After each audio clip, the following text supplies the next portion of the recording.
Now they can. No, I just wanted to hello everybody, good evening.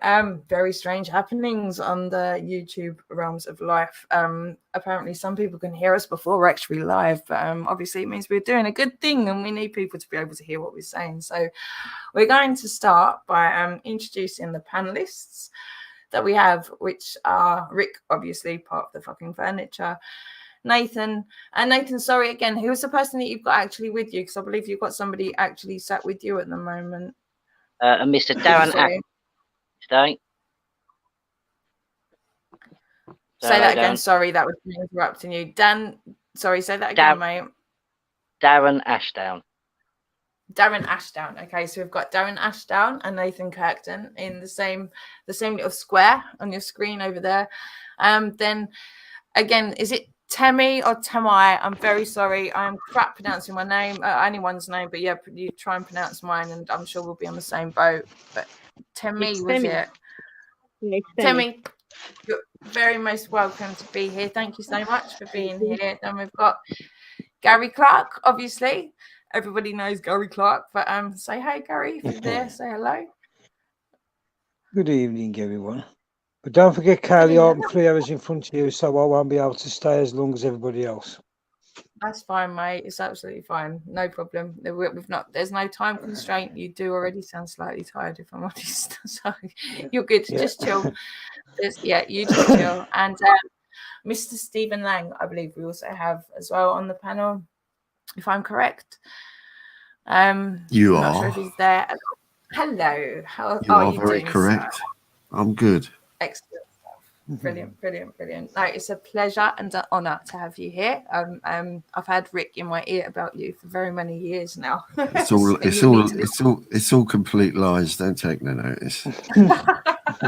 You don't know what he said. Well, apart from that bit. Oh, epic. It's an absolute pleasure. It's a pleasure for me to be here. Believe me, it's a lot easier than to do a show. It's easier to be a guest. Thank you. Well, no, you're more than welcome anytime. Again, I'll say it again for the crowd. I'm no good at this technical stuff, so sometimes people need to bear with me while I'm doing my thing. So what we're going to do is go onto a screen share. There's a few things that need to be spoken about today. We're just going to start off with something that, we'll just say is relevant to the next bit. Should we just say that? So I'm just going to make sure I've got the right thing up because I've got too many tabs open. And this is where Kaylee starts. I'll just like sing a little song or do something because I'm trying to figure out some technology and it's not working out because I wasn't made for this. But I got it. That was actually proper quick. Then, usually it takes me like 10 minutes going, where's that tab? I found it already. Got it already. Right, so I'm just going to come back. Make sure that I'm sharing the screen because I was not made for this. But, hey-ho, you got to go with what you got. Okay, right, share the screen. Let's go.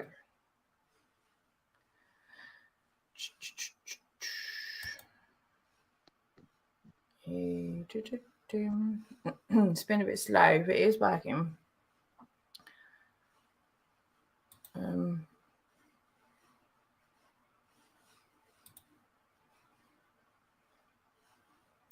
No, it's actually stopped me from doing it. Right, this is, oh my God, even the video that I was trying to do earlier, that was odd. All right, okay, bear with me. All right, anyone wants to, if you want to jump in and have a discussion for a couple of minutes, absolutely go for it. But it's just literally just got me out of even going onto that link, which is something that I'm quite used to be honest. But I'm not going to reboot because that's going to kick everyone off. But it's literally just frozen me out of that tab, which is a little slightly odd. See, now what really should happen is someone should jump in and help Kaylee out, right? Because she's dealing with something. So what you need to do is jump in somebody and say, hello, Gary, how are you? Are you still spying for the Russians? What's going on? Are you still over there, mate? Come on, where's all my white knights? Come on, you're all supposed to be my white knights. That's what we shout for. Where are you? The question I want to Other ask than is, freeze, how many cans of tear gas have you been handing out at the border for all the...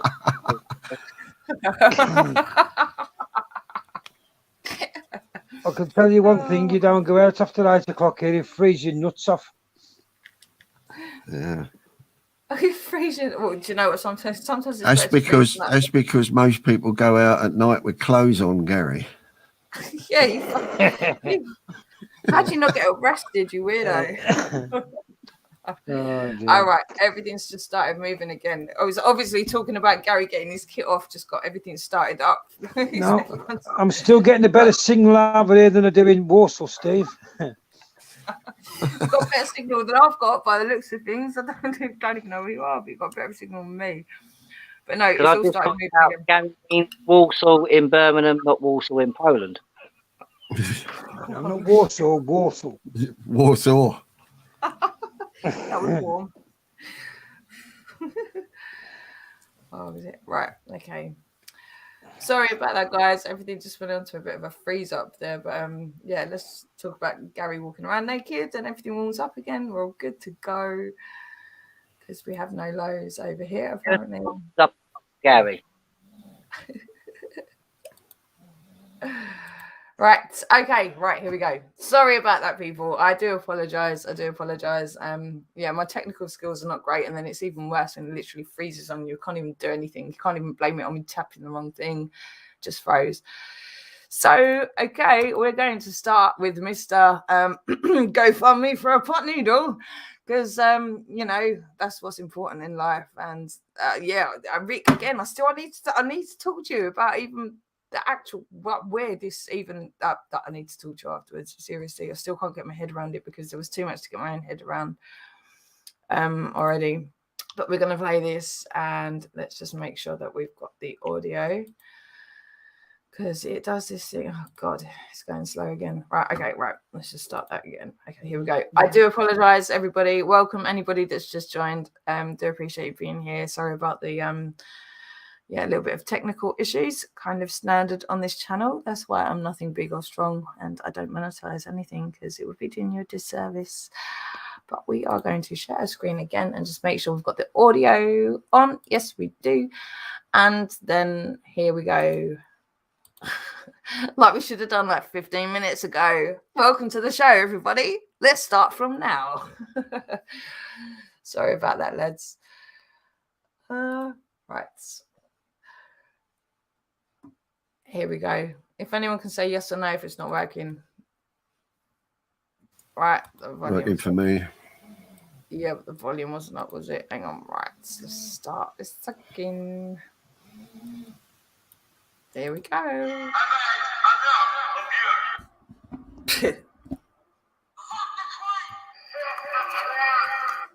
hate the banks. Let me tell you something, people. I want you to understand this, yeah? I went to prison for attacking the banks. I hate the banks. I still hate the banks. And they're going to destroy you unless you stand up as people and take back control.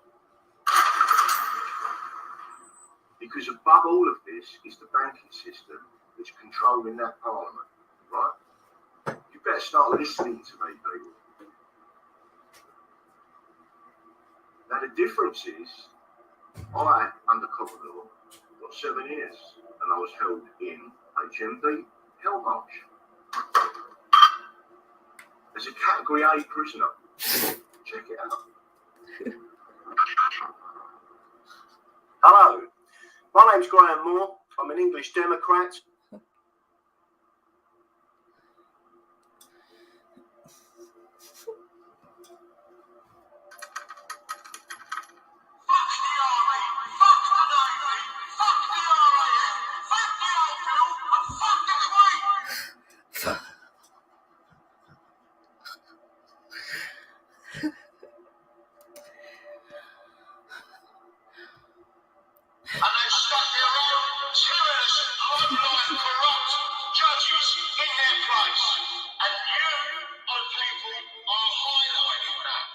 You understand that?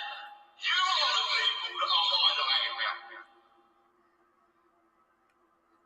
was held in HMP Hellmarsh.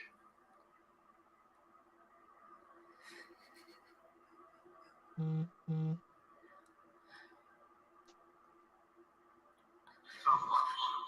going to name them as traitors to this country, right? And you have got Marty Kane, Mark Charles, Luke Nash Jones, Tony Bugle, and the only thing you'll have in your hand is your fucking dick.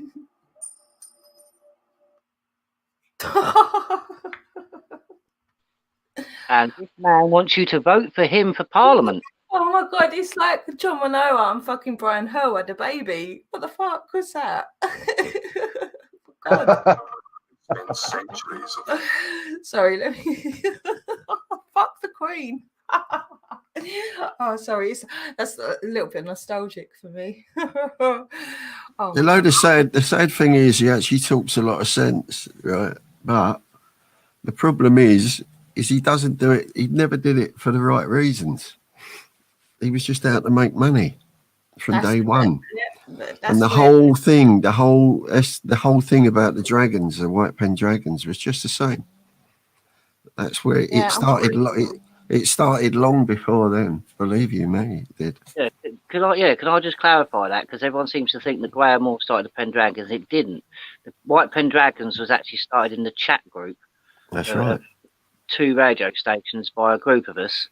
And Mr. Lang, who's on the show tonight, Graham and Davey were asked to be the leaders to head up the movement afterwards.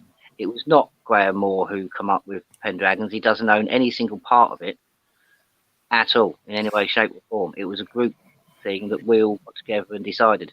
He doesn't need that. That's the thing. What you have to remember is this man is not a fool. He's clever. And he knows what he's talking about in a lot of ways. And he also knows how to manipulate people. That's what you got to remember. And it's easy to do that on Facebook because, as I say, one comes along every minute. So the ones that he gets rid of because they're no longer of use to him get replaced very quickly. Because unfortunately, the man talks what a lot of people want to hear. All right. That's what you've got to remember. And also, he sounds believable. Right. The only thing that's cringeworthy is the nickname that is stuck with him that he wants to keep. Oh. You know, why if he well, the thing is, if you're going to start up a political party, and I get the reasons why he wants to do it, and that is because it's, you know, it's your way into making even more money, isn't it? But you know, that's where it becomes a problem. When you got like if you've got a pure liar, that's fair enough. You can kind of call that out and see it. When you've got somebody that is mixing the lies with the truth, and then they've got the grifter element. Well, the problem is, Kaylee, is the whole system works that way. It's corrupt, you know. So you unless you're corrupt, you ain't going to get anywhere in that system. Exactly. So they all might turn around and they will sell you their grandmother to get elected. Because the lifestyle that they lead is very special that only us can only dream of. Yeah. You know, none of us really understand what sort of lifestyle these people lead. We only presume it. We don't know it because we're not part of their ilk. We're not in there. If you was an MP and you was earning all of a sudden from a mediocre job, maybe earning minimum wage and one thing and another, and all of a sudden you're earning 120 grand a week or a month or whatever it is that they earn, plus all the money that they earn on the sideline. You know, it's the difference between Sunday League football and becoming a Premiership player.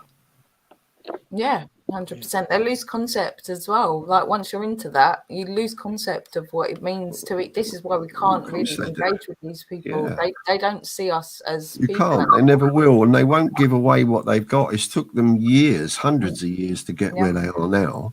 So if you think that they're just going to hold their hands up and say, "Oh, okay, we were wrong. You can have it all back, and we'll do it your way," you're joking. The first thing you got to remember is quite simple. These people have took, I don't know how many hundreds of years to get to the level they're at, right? 300.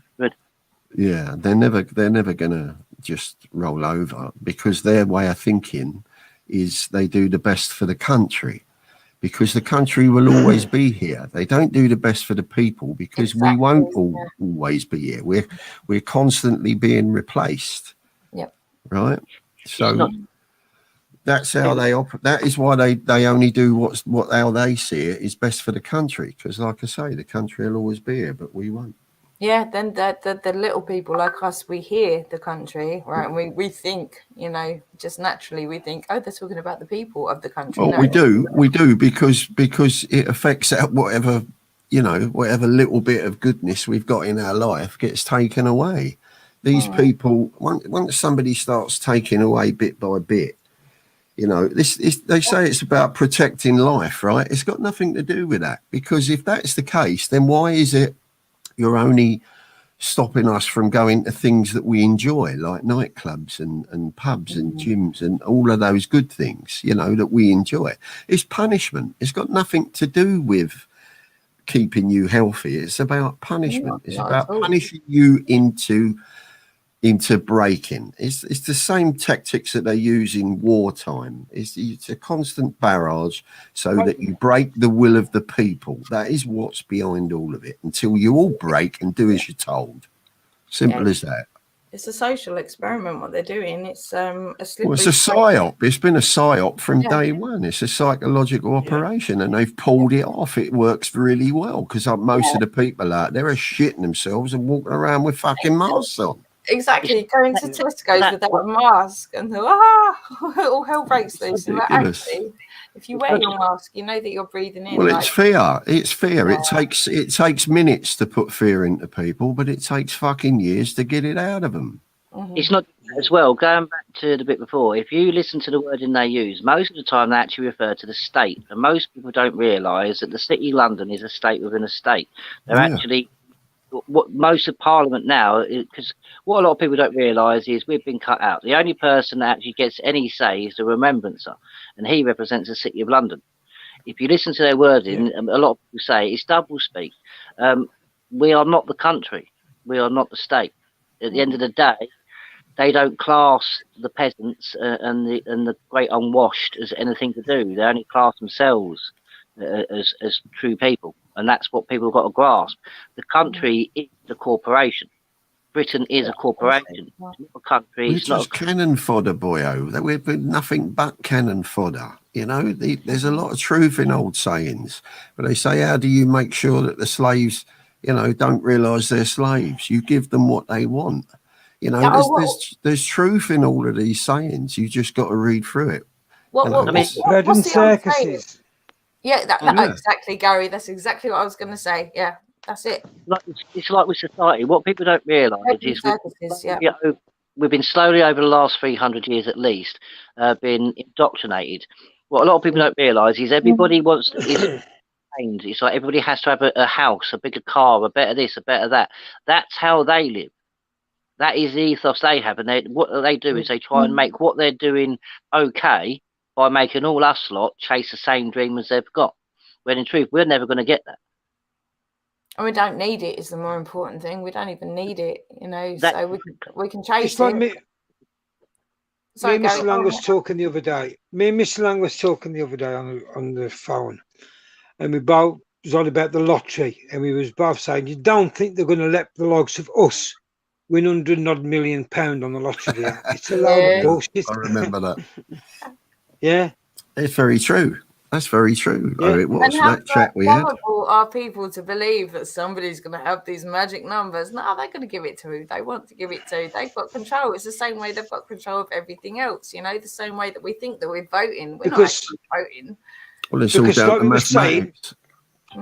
Like we were saying, if me or Mr. Lang, example, won 160 million, I could give everybody on here 20 million and change your lives, and then you can invest that money. And like Mr. Lang says, you can make a change if you win that sort of amount of money. And when you make a change, when you win that sort of money, you can influence what goes on. And they ain't going to allow that ever. No, that's right. They don't let people win that sort of money. you know, because it's 120 million gives you a lot of power.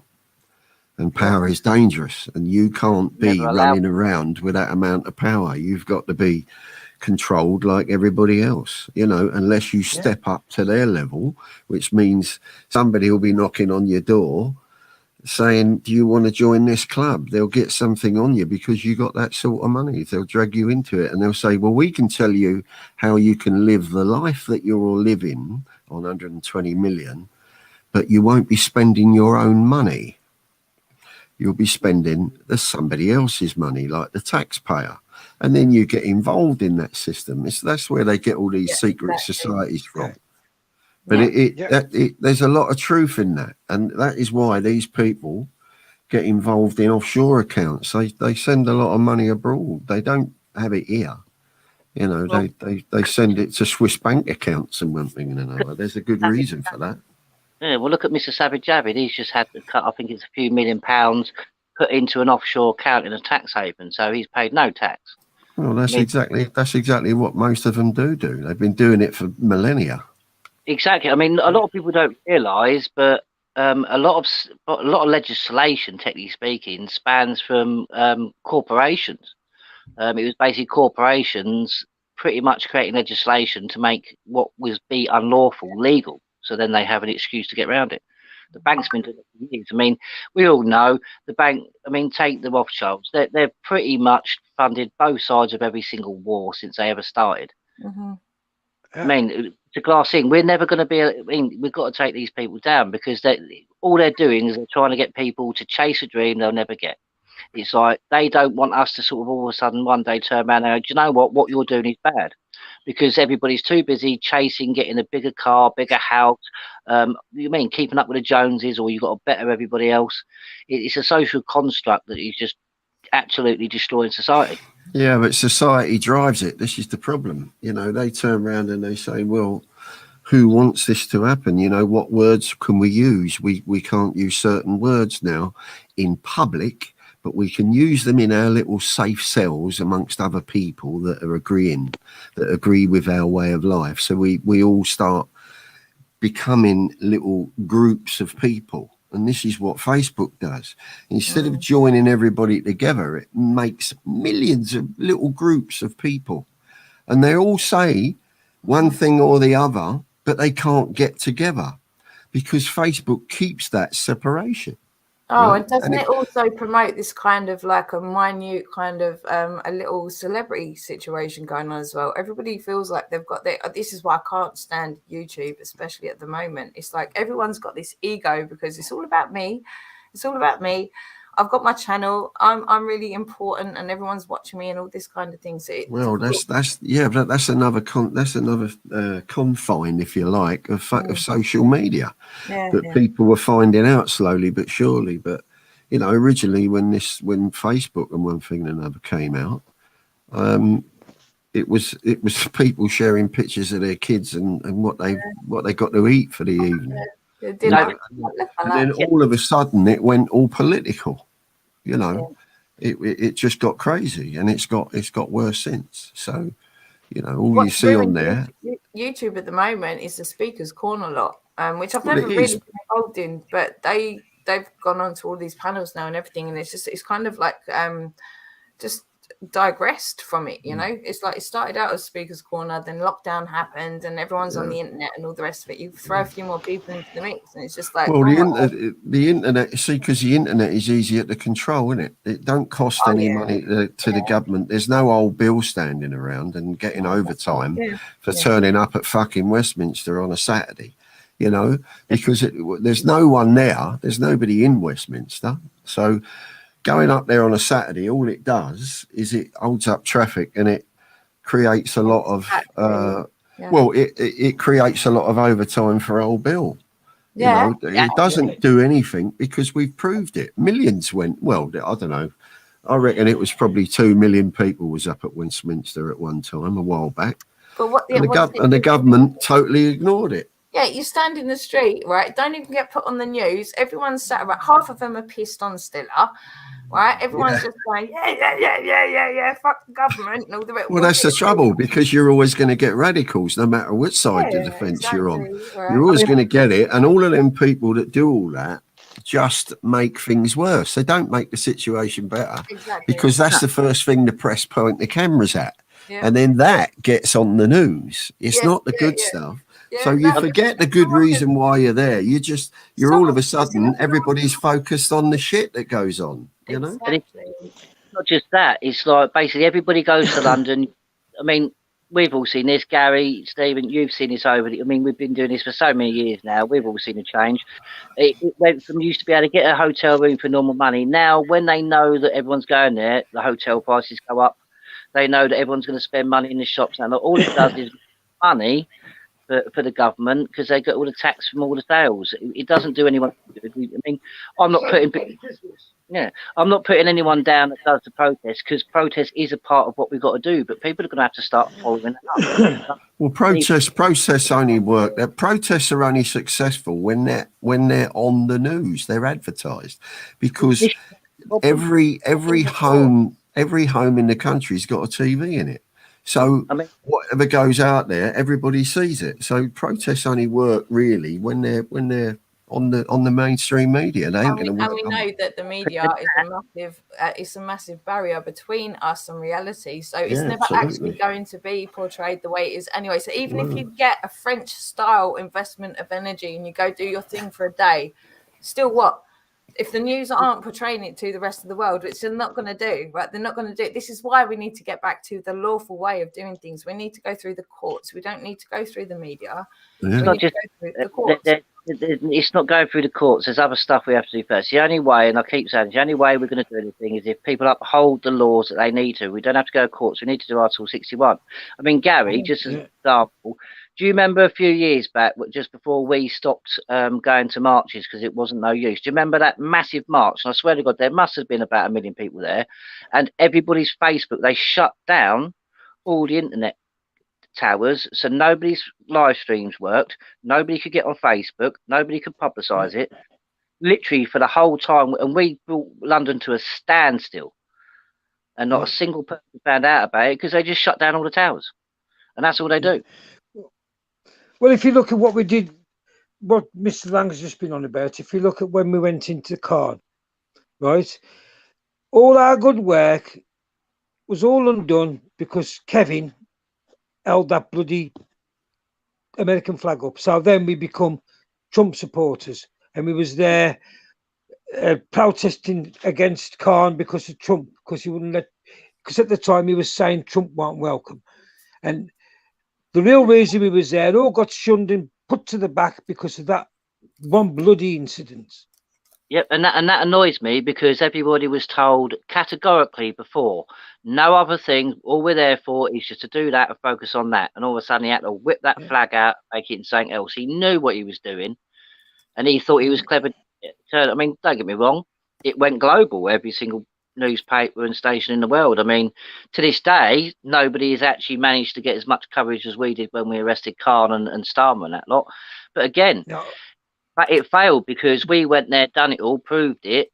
We to the point where we are the only group, and there was only about 9 of us, and after that it was what, 3, 4 of us. It was me, you, Susie, and one other that carried it on to actually push it. Yeah. We actually proved evidence of crimes committed. We actually got not a crime reference number. We actually got the reference number to state that evidence of crimes is proven. So the only thing it had to do is go to CPS in the court case, but CPS threw it back because there was enough people backing it. So you didn't fail, mate. You never failed. The people failed you by not backing it, right? You got it right. Exactly. All these people that go on the protests, if they would have actually just sent the letter in, they would have been on trial by now. They would have been, because we already had them guilty because we had the evidence there. It was a open and shut case. The police said that as well. In fact, the police were quite dismayed the fact that CPS threw it back because there's so much overwhelming evidence that it should have gone. Again, you know what annoyed me more than anything with that, Nath? Sorry, Kylie. What annoyed me more than anything with that? all these patriots that was around at the time, instead of backing us and pushing it with us, they just stayed silent. You know why though, Gary? There's too many goddamn egos out on the street. This is the problem that we've got. People they want to be the savior. That you literally gave them. You gave them what they needed. The remedy was there. All it would take is all these people to dress down their egos slightly. Go, do you know what? These boys have done it and they're working it. Some charge you for it and all. Hey, what? Some charge you for it and all. Yeah, that's what I mean. Oh, fucking yeah. I've got GoFundMe because I need to get my eyebrows on fleek for next week when I'm on fucking camera again. Do you know what I mean? It's like it's mental. You've done the job already. This is where every single person, everyone in this movement, every single person in this movement needs to check themselves, because we have got the solution. It's there. It's done. It was free. It was free. All you needed to do was put and invest your energy into something that doesn't mean you're the most important fucking person on the planet. These people can't. It's still the remedy now.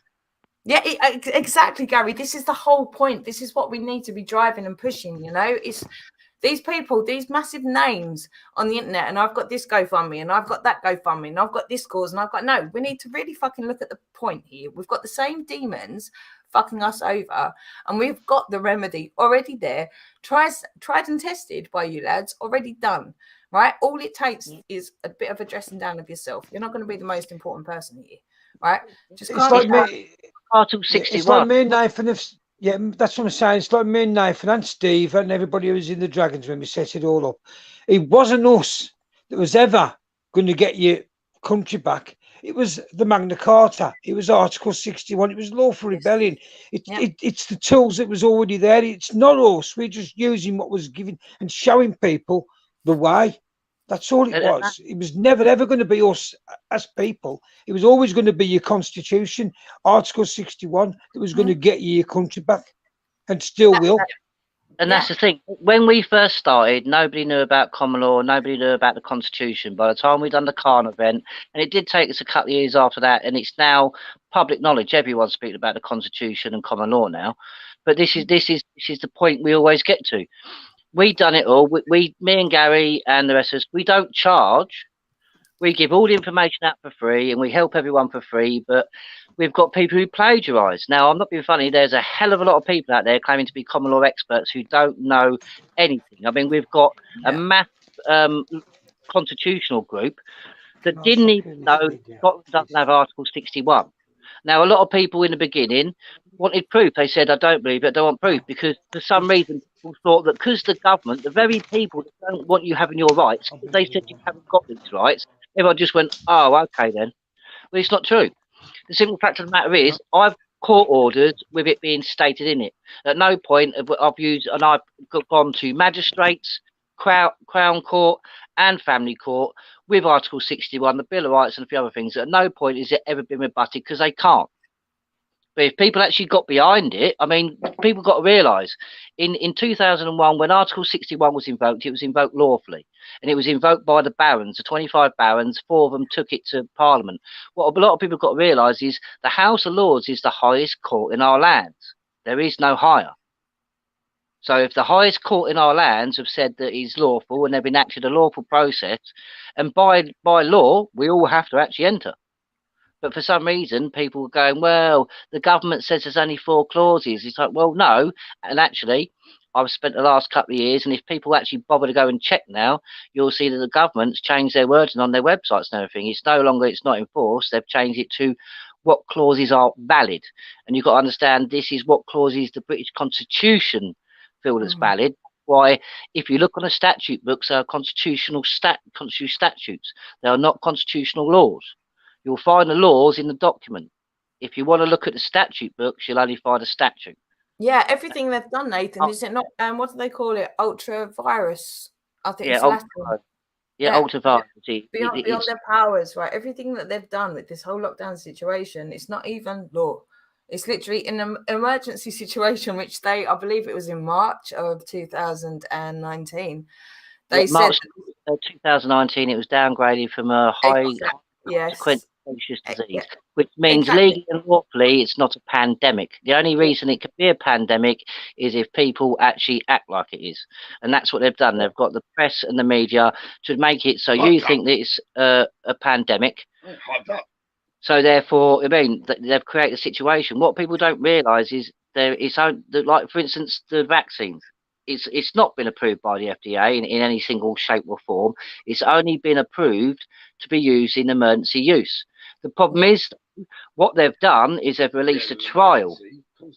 Exactly, they've released a trial, and everyone believes that this trial is actually the pandemic. Under emergency, so they keep rolling it out.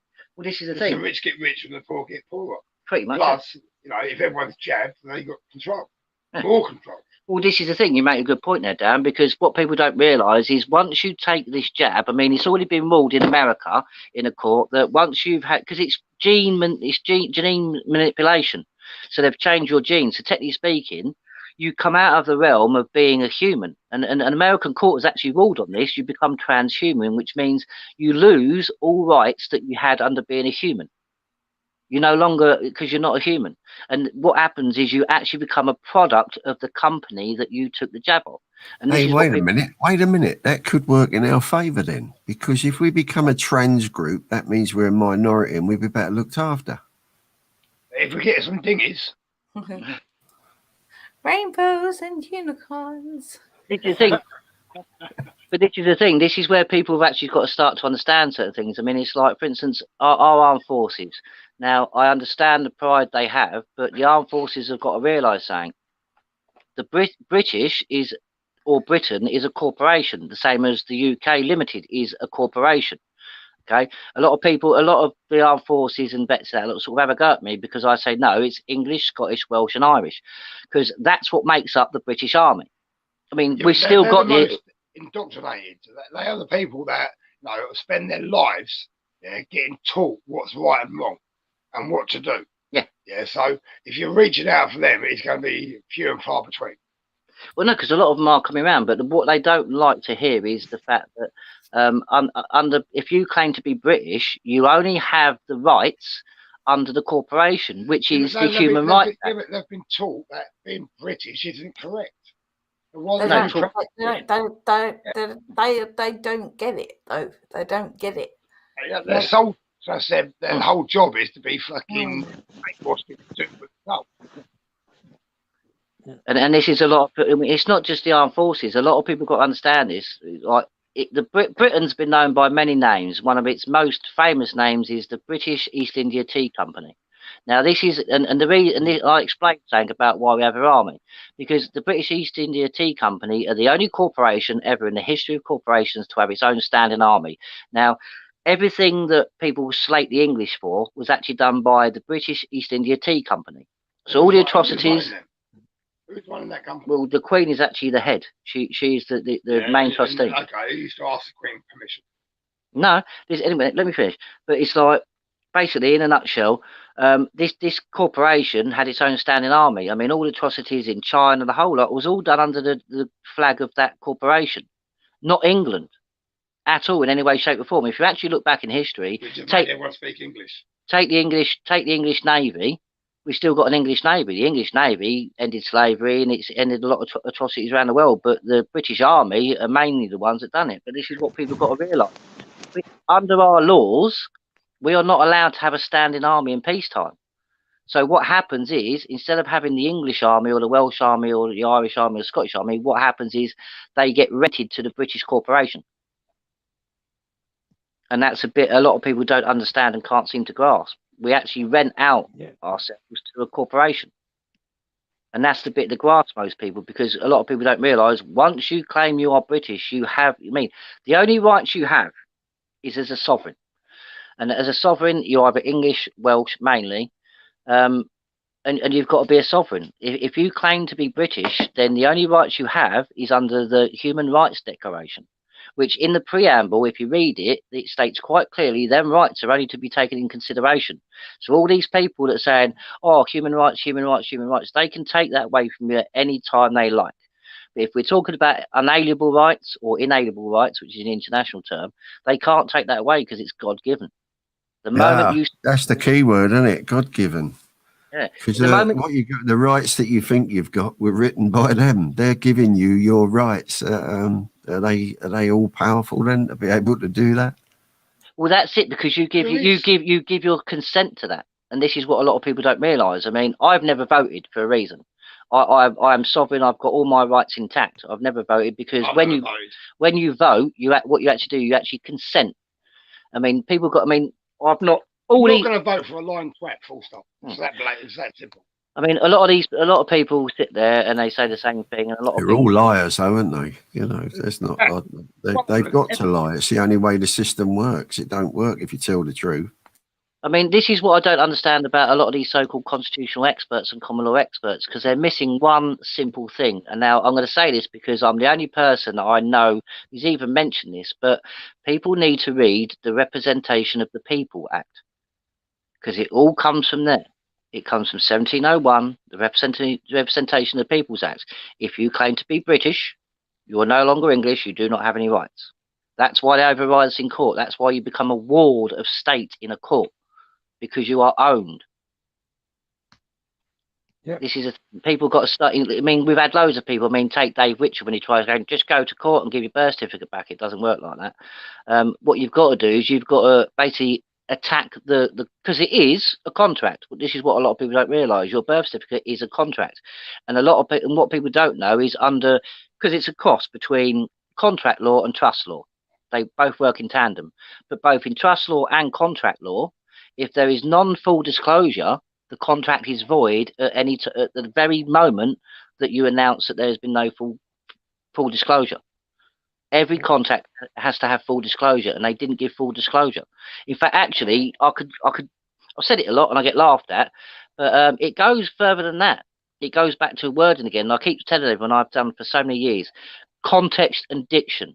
You read, anyone listens to the Queen's speech or most of her things she said over the years, listen to the wording she uses. Okay, the Queen is the number one trustee, and we are trustees of her.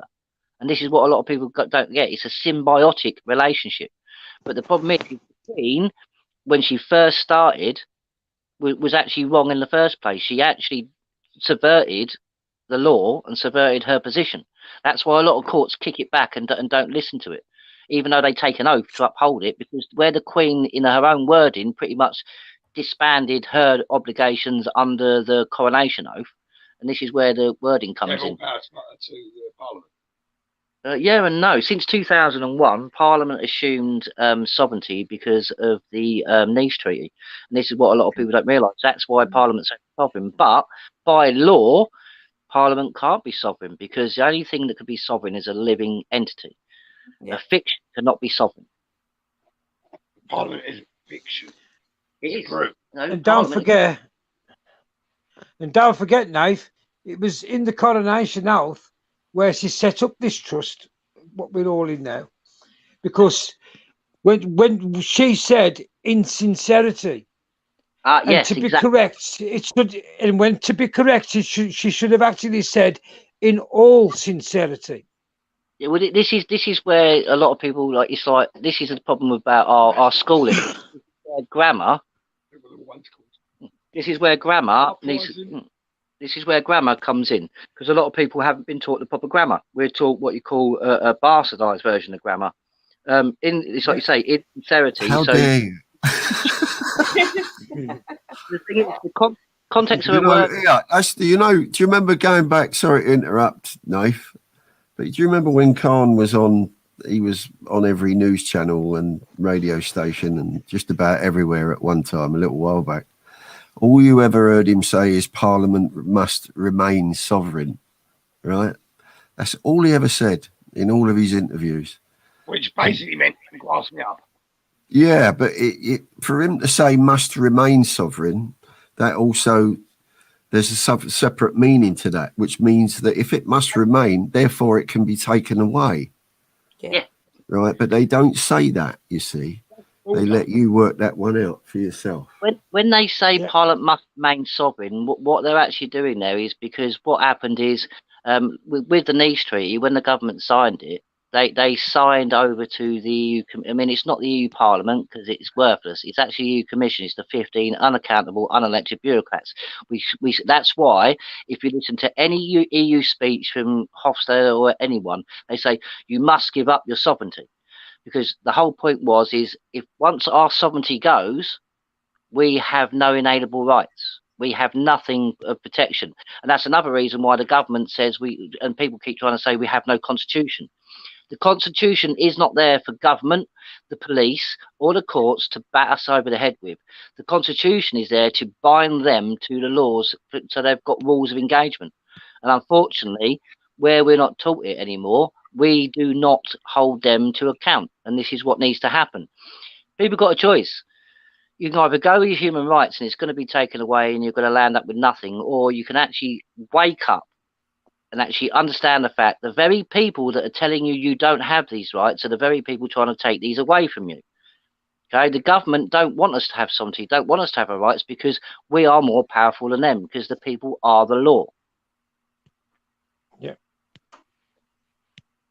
Well, we're meant to be the Simple. law. No, well, we're not united enough. We don't stand up enough. It doesn't matter if we're united or not. The Well, fact of the matter, it's not. The fact of the matter is, whether we're united or not, we are. When the we're law. segregated and split apart in fucking fractions like this, excuse my French, when we're put in fractions like this, then we're not united, and we're only dangerous when we're united. Yeah, that's true, but it doesn't stop us being sovereign. It doesn't stop us being the law. The only thing that stops us being the law is the fact of, and people got to realise, especially in family court, they've taken away jury nullification. And this is the bit people have got to understand about the law. It doesn't matter whether it's Parliament, a judge, or whatever. A jury of 12 can overrule both. Parliament have only got the lawful authority to create legislation. Okay? We are the ones that decide on the laws. But the problem is nobody is actually standing up and upholding the laws. The only laws, actually, that are being jury nullification or actually upholding your rights.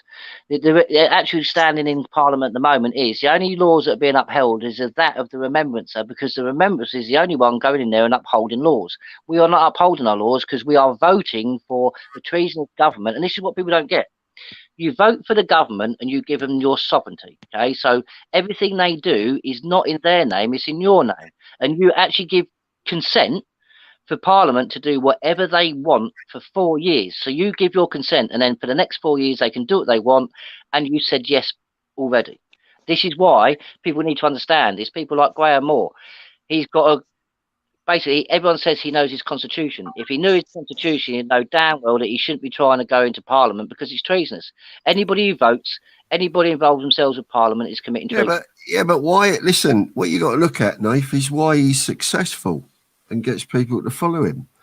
It's because people, to grasp what you're talking about, you understand it, right? But the vast majority of people won't, and that's the problem. And to get everybody up to your level would take far too long. By then, whatever's going to happen has happened, right? The problem is there's no leaders. We don't have leaders like we used to have years ago, right? We've got a Parliament that is pathetic. He knows it. Shut up. What's that? Nathan needs to step up because he knows it. He can speak for himself. Well, he knows it.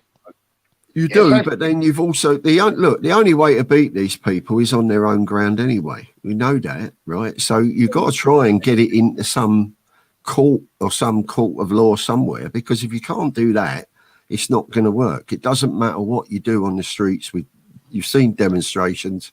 Tommy Robinson himself said years ago, the street movement is over. Right? But this is where it thinks, because we don't need a court. This is the beautiful thing about Article 61. You do not have to be at my level or have my understanding. Yes, you do. No, Article 61 was written for the common man to understand. If you read Article 61, it tells you exactly what you need to do. Yeah, but you remove taxes, then remove them out of the man will get lost after you say Article 61.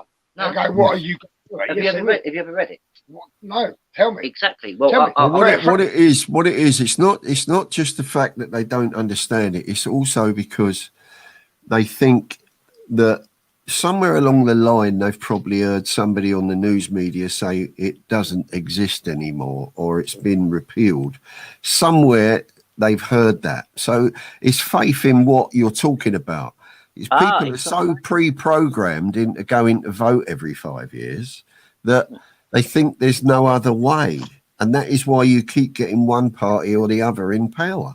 And until you change people's way of thinking, and that comes with education, unfortunately, and it depends what education you've had. If you've had a comprehensive or secondary modern education, you ain't going to know nothing about that because you're not taught it in school. So what it needs to happen, if the movement wants to go forward, you need to be able to break it down for the common person who don't believe to understand and figure out. Yes, that's a good idea, but it would be very difficult to break down that because it's so encompassing and includes acts of parliament. There are some acts of parliament which are intertwined with common law, like drink driving for a start. That's an act of parliament, right?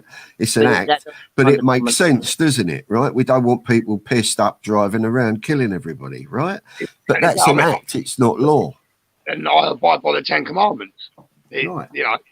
Yeah, well, it all covers it, doesn't it? I mean, no loss, no harm, no injury covers just about everything, really, when you think about it. The problem we have is we have a lot of people that are basically, like I said in the beginning, no one knew about the Constitution, no one knew about common law. So it's not a case people can't grasp this because people have. The problem what we have is we have a lot of people who get older just a little bit and then they run off going, I can make money on this. I mean, we've got a group that's going around the country charging people £25 a time to teach them apparently their common law rights. Well, not be funny. I could do that for free in 10 minutes. Yeah, well, that's always going to happen, though, because people will think, oh, well, if I'm paying for it, it must be okay. It must be the real thing because I'm paying for it. It's all psychological, mate.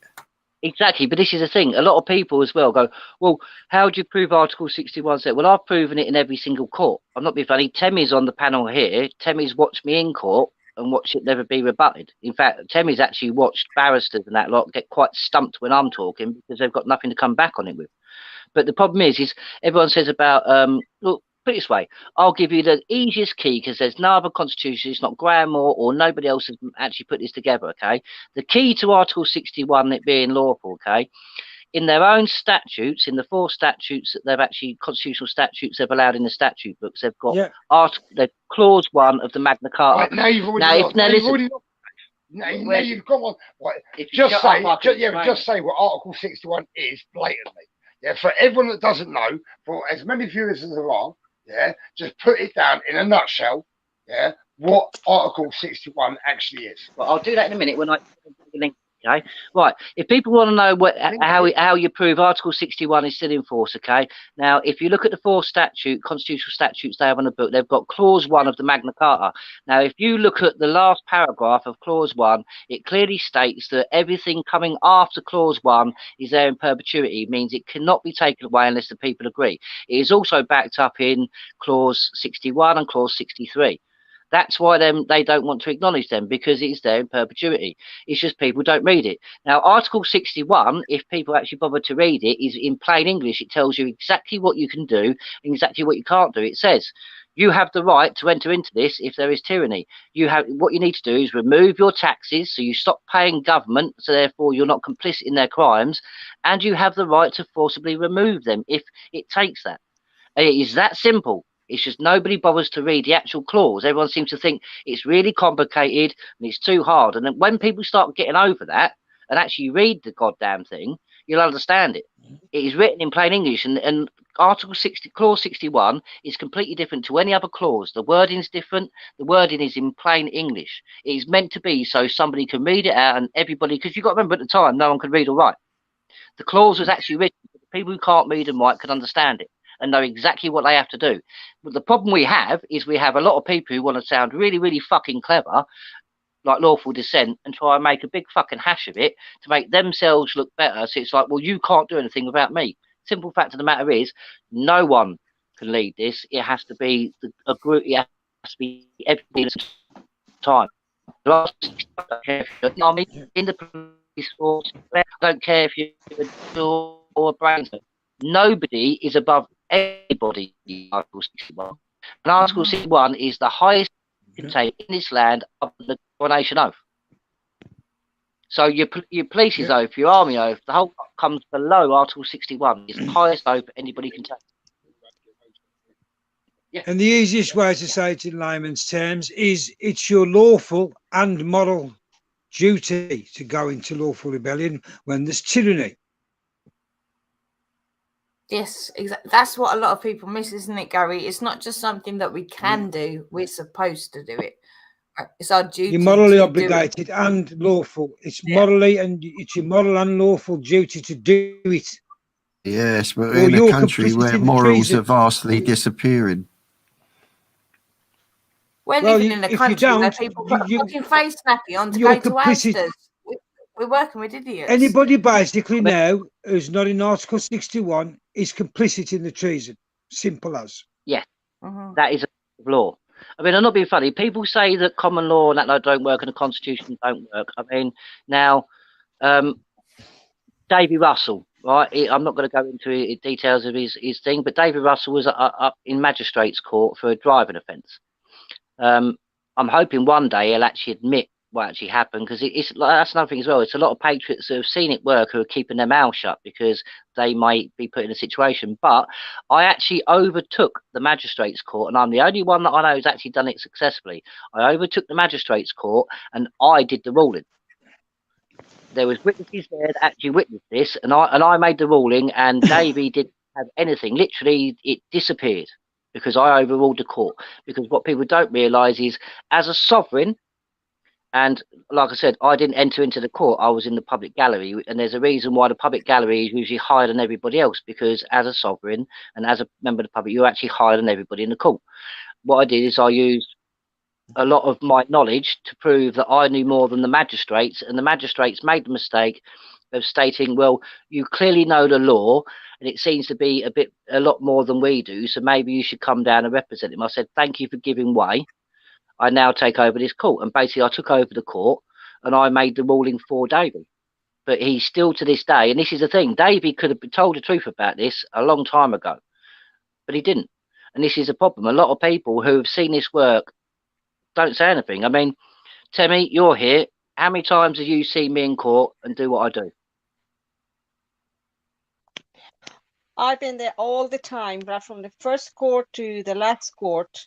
And yes, indeed, on the first court, I remember the judge being very rude to you. And as soon as you started telling what the law was, he actually shut up and gave us recess and read papers. And then he was on your side.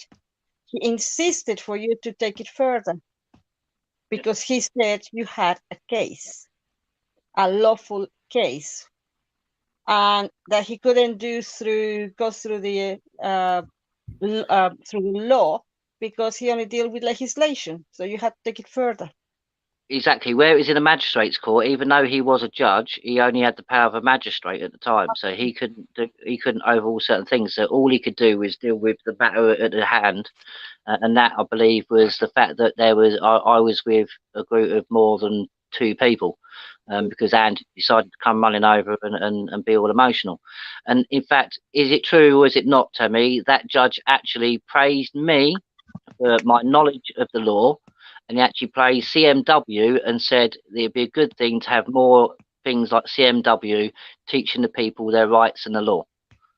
Indeed, that's what he said, and there should be more people like yourself, going around, teaching exactly what the law is, and not just that, all the paperwork that you had. And they were supposed to be handed up at the police station. He actually included in your case. Is that judge still alive? He is. Hopefully he still is.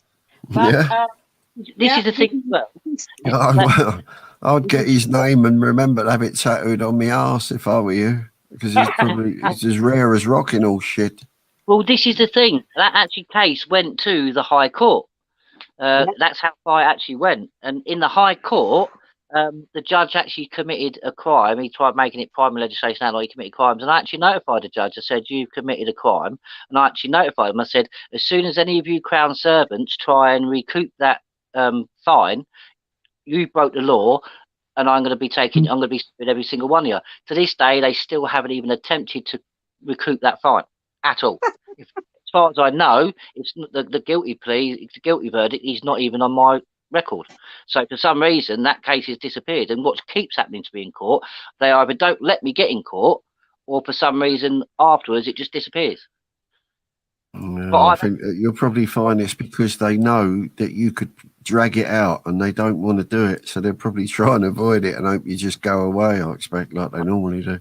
I mean, I've actually got court orders. Yeah, it cost them way too much money just by fucking dragging it out. Exactly. I mean, I'm not being funny. I know how to do pre-trial hearings and stuff like that. I can drag a case out. Well, they're all on a budget, you know what I mean? They're going to get paid no matter what, but it's still on a bloody budget. But the thing is, though, what I did, though, is that in the last one, where I done a clever bit of wording, and I made the judge actually liable. That's the whole point. I said, as soon as you try and take it from me, it's a crime because you're liable to pay the fine. Yeah, well, that's what they done with you in court, mate. But it is. Yeah, they got people in court as well at the minute that they've got to justify the cases that they deal with, haven't they? At the minute, because there's such a backlog. So what they'll do is they'll look through all the pending cases, the ones that have been outstanding the longest, and the ones they're going to make most money from, and then they'll deal with those first. And the ones that are not as important to them, they'll deal with them in due course. Well, I'll have to let you know. I mean, let's face it. I mean, take Michael Benicia. Now, I swear to God, 2 years ago, Hancock was meant to be in prison. He's about to bring another case. I don't know why, but every single case that man brings is something to do with money. There's always a payday at the end of it, and I'm not the only one to actually bring this up. I believe Del Irons and that lot and a few other people have brought this up. But it's like Michael Benicia. I would like to know one thing. It's like, how is it that we can walk into the Fabian Society and we can do what you call due process, and we proved evidence of a crime committed? The only thing we lacked on is the people backing it. Whereas we've got people like Michael Benicia and literally groups of solicitors and barristers have tried bringing these people to justice. We're the only ones that's ever managed to get anywhere close. Yet still to this day, because we don't charge money and all people have to do is basically just put a bit of paper in and say, I back this, for some reason people walk away from it and go, oh no, I don't want to do it. I don't want to put my name to it. And this is what I don't understand. Everyone's scared to go out. That's why, because the government has made sure everyone's scared to go out. But people will go to London and they'll march knowing that they've got facial recognition. I'm not being funny. I'm not being funny. People should understand this now. Look at the adverts for the new phones about how they can stop the blurriness and that lot on your phone. Okay, facial recognition is coming in. In January, they're bringing the social credit score system. It has, but in January, they're bringing the social credit score system. And this is what people got to realise. You go to London, you're all being documented. So why, if you're willing to go to London, you've got groups, literally, that just want to go to London and kick off, drag these people out of Parliament. Well, I ask this. If you are brave enough to do that, why ain't you brave enough to sign a bit of paper and have these people actually prosecuted? They're not there for the legalities. They're there because they're pissed off with everything. They've got a joint understanding, of everyone being pissed off, and they know something's wrong. You've got to remember, these people ain't like the fingers. They're not the sheep. They're the herd. Exactly. They would rather throw their weight around to feel like they've actually done something when they don't understand. Signing that signature and understanding the document you've just signed is so much more powerful than throwing a right hook and a left hook and all this kind of thing. They want to get pissed up. They want to go do this still. Oh, look, I was in London. I was in London today. Yeah, look, I've seen you on TV. Yeah, exactly. Yeah. Look, 13 minutes and 14 seconds. That was me in the fucking hat with the fucking I was there changing the world. It's a lot of anger. It's a lot of anger in people, and what happens? It comes out sometimes in the wrong way. If people were to channel that anger into something a little bit better, then you would get further with it. But that takes somebody to lead them. You can't expect it. What you get is mob mentality, and then you've got thousands, 100,000 people protesting. You've got something like 6,000 police, and they managed to control 100,000 people, 6,000 police. So What you got? You look. Yeah, but you look at that. Sorry, but you look at that, and you've got to understand why that is, and that is because the 100,000 people that are there are not controlled. They're not under any guidance. It's not like the police. The police don't act on their own. They are told what to do and where to stand and how to react and how to do it. They're trained in that. And the 100,000 people that are up there have no training whatsoever.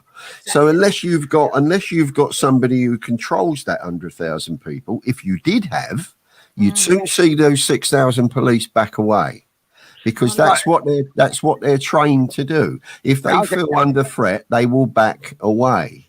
Yeah, right? That's agreeable, 100% agreeable. But if you're going to get a leader, then you need somebody who knows what they're talking about. Absolutely, yeah. So you need someone with some. You've got to have somebody with some sort of, even if it's a little bit of military training, because it's quite obvious to me that if those 100,000 people formed a box of four people all in a box, you not only see every angle, north, west, south, and east.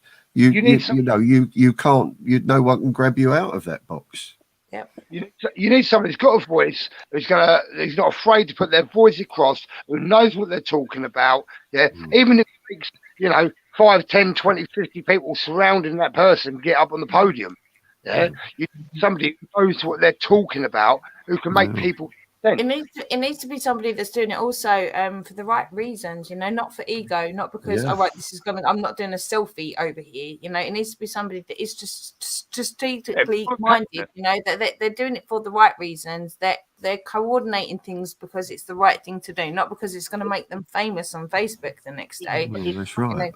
You're literally thinking with the bare minimal, like you were saying there, Stephen, like a military brain. You have to imply something. It has to be part, at least know a little bit about it, because at the end of the day, that's where these tactics come from. Where do you think the police get it from? They don't think it up themselves. They go back on, what works with crowds and one thing and another. They know exactly what they're doing.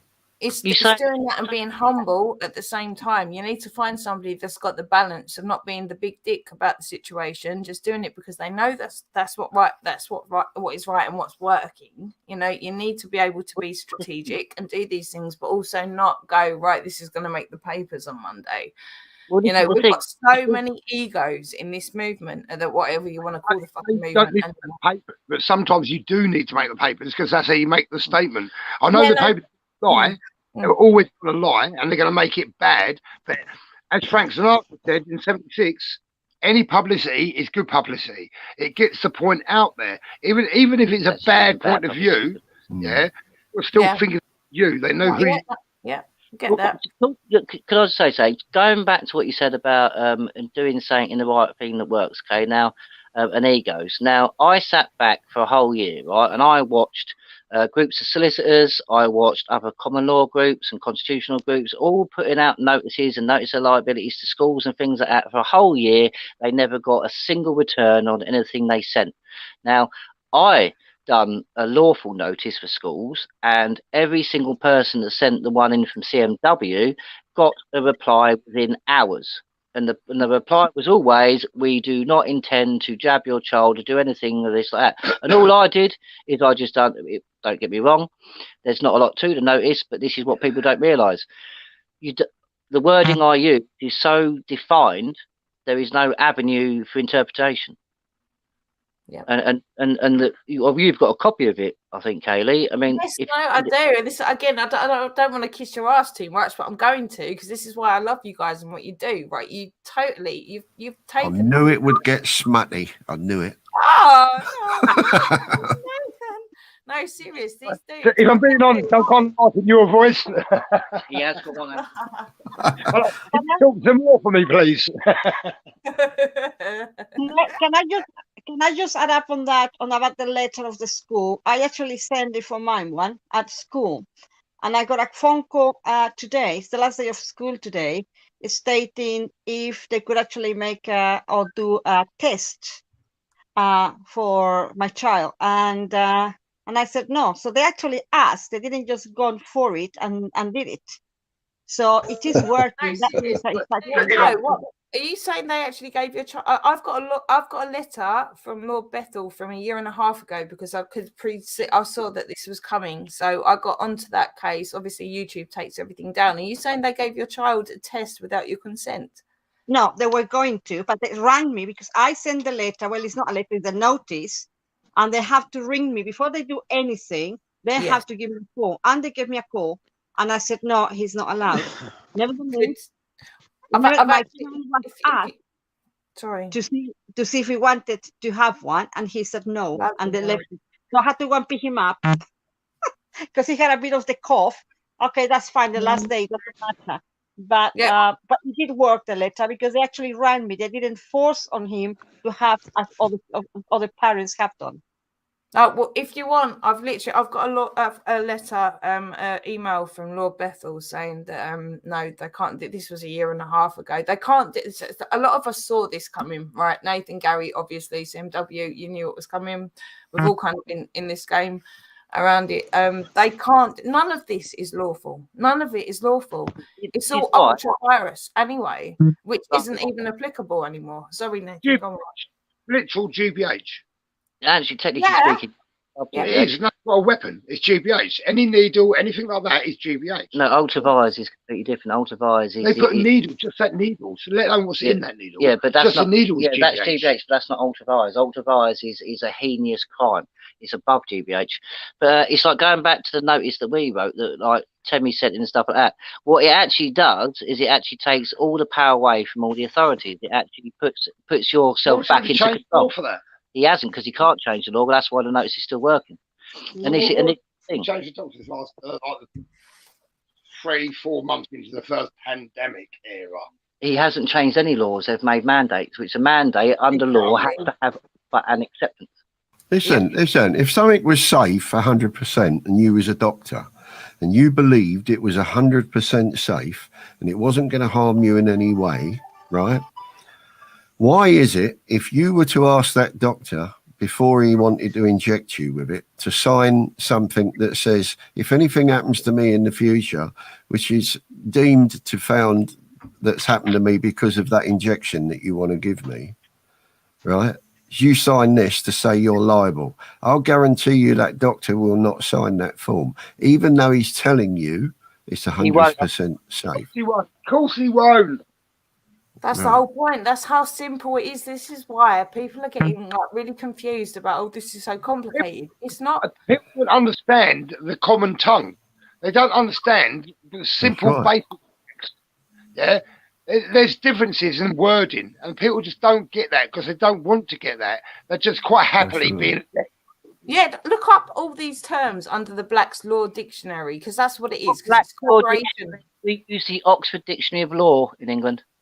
It's all done to confuse you. The more confusion they can cause, the more easier you're more malleable.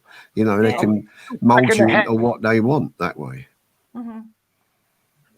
Well, anyway, going back to the notice I CMW wrote for the schools and that lot, the reason why it's so successful is because basically, instead of doing what most people do and trying to go on human rights, what I did is I waited for certain bits to happen and I used precedent. And that precedent overrules any legislation, mandates, or anything like that. That's why it's so powerful. And like I said, it's not got a lot of word into it. And a lot of people would think that'd be really easy because it looks like there's not a lot of wording, but it was actually quite difficult to write that. This is what people don't understand. It was actually very difficult to write that because you've got to make it so the courts cannot interpret your words. Can we be like Cheech and Chong? Anyway, guys, I'm going to have to go because it's 2:15 in the morning here. All right, Gary. Yeah, you're ahead of us, mate. What we'll do now, if we'll go live later in the week. Mr. Lang, if you want to do a show this weekend, let's just do it. Yeah, I may well do, Gary. If I do, I'll definitely be in touch, mate. Definitely. Okay. Gary, I'll listen for the. Sorry. Oh, sorry. Gary, it's been an absolute meeting. Honestly, it's been a. You're meeting when you next. Yes, and. You take care, fella. Nice to meet you. Thank you so much, mate. I'll speak to you at some point tomorrow night. Okay, mate. Yeah, give me a bell. Look Right. after yourself, And dude. I will carry on listening for a little bit, but I'm knackered now. I'll probably drop off in a minute. Nice one, dude. All right, That's and so- fine. That's fine. Thank you Getting so old, much. mate. Cheers, You're guys. getting old. Yeah, I am, Mr. Lang, you're right there. Staff nowadays, can you? No, I can't get the stuff now. All right, Okay. speak to you later, guys. All Right, right, Gary. Look after yourself, buddy. bye. Stay safe, Barrett. I mean, to go back to the thing, I'm not being funny. If people understood that there is a difference between legal and lawful, okay, legal is the very complicated crap that they make it complicated, so it basically discombobulates you to the point where you don't know what's that's up. the bullshit you need to do 8 years in university for, right? When the law is literally just under our feet already. Well, I've actually just argued this with a judge in court because the judge tried. Stay safe, Barrett. See that go. I stated to the judge that she's not lawfully trained, and she got rather upset, took umbrage, and sort of had a bit of a go at me and said she is. My reply to that was, okay then, who's lying then? Is it the Bar Association or you? Because since 1953, the Bar Association has openly admitted that they removed 90% of constitutional common law from the bar exam, making the exam a legal exam, not a lawful exam. And this is where we fail in courts. This is why. And under Article 61, we don't go to courts. The only time we go to courts under Article 61 is at the end when it's all said and done to prove that what we did was lawful. And this is what people got to understand. If you do not go under Article 61, you have got no protection. It's not, what you do is not lawful and it's not legal. Under Article 61, what we do to take back this country and remove the tyranny is lawful. So when the court case, and there will be like every single time it's ever like with Magna Carta, like in the 1600s, whenever it's used, there's always going to be a court case after, because what's going to happen is the government are going to try and override what we've done. But if we're all doing it under Article 61, and basically there's a lot of people who basically haven't bothered reading it, think it's too complicated, they need to stop. Because it's so basic and so simple, and it's made that way. But the court case comes afterwards. It doesn't come before, during, or anything like that. The court case, to make it all lawful, becomes afterwards. And that's just to everything we did was lawful. And as long as we've done due process, we've crossed all the T's, dotted all the I's, we win. They cannot overturn what we did. Now, if everybody goes down to Parliament, and I'm telling you now, I've looked into it, so have other people, it's a no-go. No one will, by the time we get in there, we'll suffer casualties, people will die, and we'll never get our hands on a single one of them. A lot of people don't realise that there is a lot of secret entrances to Parliament. They've got a jetty in the back, and plus, people are failing to see the fact that within 2 minutes, and they have to have under 2 minutes response time, there is an army barracks that is dedicated to protect Parliament. It's a no-go. I'm not being funny. It never has been. Since the last time taking Parliament was actually even feasible is when after World War One, the soldiers come back and marched on Parliament, and they took back the country without even firing a shot. That since then, the government have made sure. That's why we've got all the fences up and all the railings, and there's armed guards there. Yes, exactly. Yeah. And how much do you learn that in history at school? Does anyone tell you that in history? These are the parts they miss out. You're meant to believe. Yeah. There's nothing in school that you bloody need. When the bloody hell, did you ever go into a job and need algebra? No, dude. When was the last time you used Pythagoras' theorem? Fucking hell. I mean, why are you getting taught that kind of shit? Even religious That education. really helped me in my lifetime, that. Pi 3.11777666669. Yeah. That comes into my everyday life. You'd probably use it if you was into engineering somewhere along the line. Maybe, but if you're not, you wouldn't. Hey, Kelly, not to be a bit of a swap, but you missed the recurring. Oh, fuck off. And by the way, Nathan, are you telling me that, so going to court in a park doesn't work? Funny enough, no, it doesn't. Well, it does when you're age 16 to 17. One time I ever learned about grammage and things like that is, when I left school. Oh, don't. Oh, the things they teach us. Absolutely. It's insane. I learned more about maths when I left school than when I was at school. my maths teacher was an absolute idiot and really didn't encourage me to do anything like that. And it was just a non-existent thing in my life. And then left school, I had to look after my own funds. That's exactly it. You don't get taught about money at school at all. Yeah, Well, not- exactly. Sorry, yeah. Sorry, Nave, go on. Yeah, no, that's such a point. It's such a point. What maths do you need other than finance, really, in your everyday life? 100%.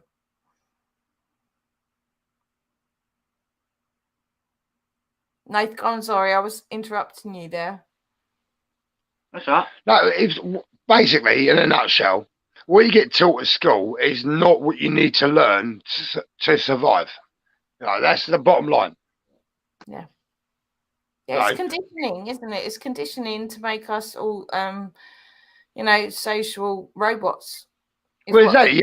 It's the same. You have to act the same, dress the same. Every time you go to a normal school, you're all right with the same coloured tie. You're with the same blazer. You're all dressed in a certain way. And that's confirmation. That's to make sure you conform. That's to make sure from an early age that you have. It's to take away your individuality. The thing is, they did all this years ago. They removed civics from the curriculum back in 1955. That was the last time any kid in this country was taught civics. Yeah, they took out Latin. They took out Latin, which helps us not understand the law and how simple it is. Well, exactly. The basic maxims of law in Latin. If we can get that, yeah. That's why they removed grammar schools. The only time you can get a grammar school education now is if you pay for it privately. You used to be able to get that. If you were particularly good at something, you got offered you went to a grammar school. You didn't just go to a secondary modern or a comprehensive. They didn't exist then. And then when they did, they joined forces, and then all the grammar schools were phased out into private. And the grammar school education, you learned a lot more in that. And that was the difference. All of these kids that have passed all these exams over the last few years, and they turn around and say, well, we've suddenly got massive amount of brainy kids in the country. They're all passing and they're all getting A+ or whatever it is. It's a load of nonsense. It's because they've lowered the level of it so more people pass. It's plain and simple. You don't suddenly get masses of suddenly highly educated kids all at once and they just happen to be going to this one particular school. That's a complete load of garbage, and people suck it up because Johnny's mummy is proud of Johnny for passing all his exams, and she's not going to put it down. She's not going to go up to school and say, listen, how comes you gave my Johnny all them stars when I know he's a thick fuck? She ain't going to do that. Do you know what? That's even better than the mum that says, "Oh, you sing so perfectly. You've going to be in a band," and then that guy literally does himself over. Exactly. So the parents are not going to complain to the school because their kids have passed all their exams. It won't enter their heads that, hang on a minute, they've done well. Yes, they've passed those exams, but how comes thousands of others have in the same school or in the area? Exactly, they might ask themselves. It might be good to ask themselves. Well, hang on a minute. Could it be because the test is actually easier than it used to be? Maybe.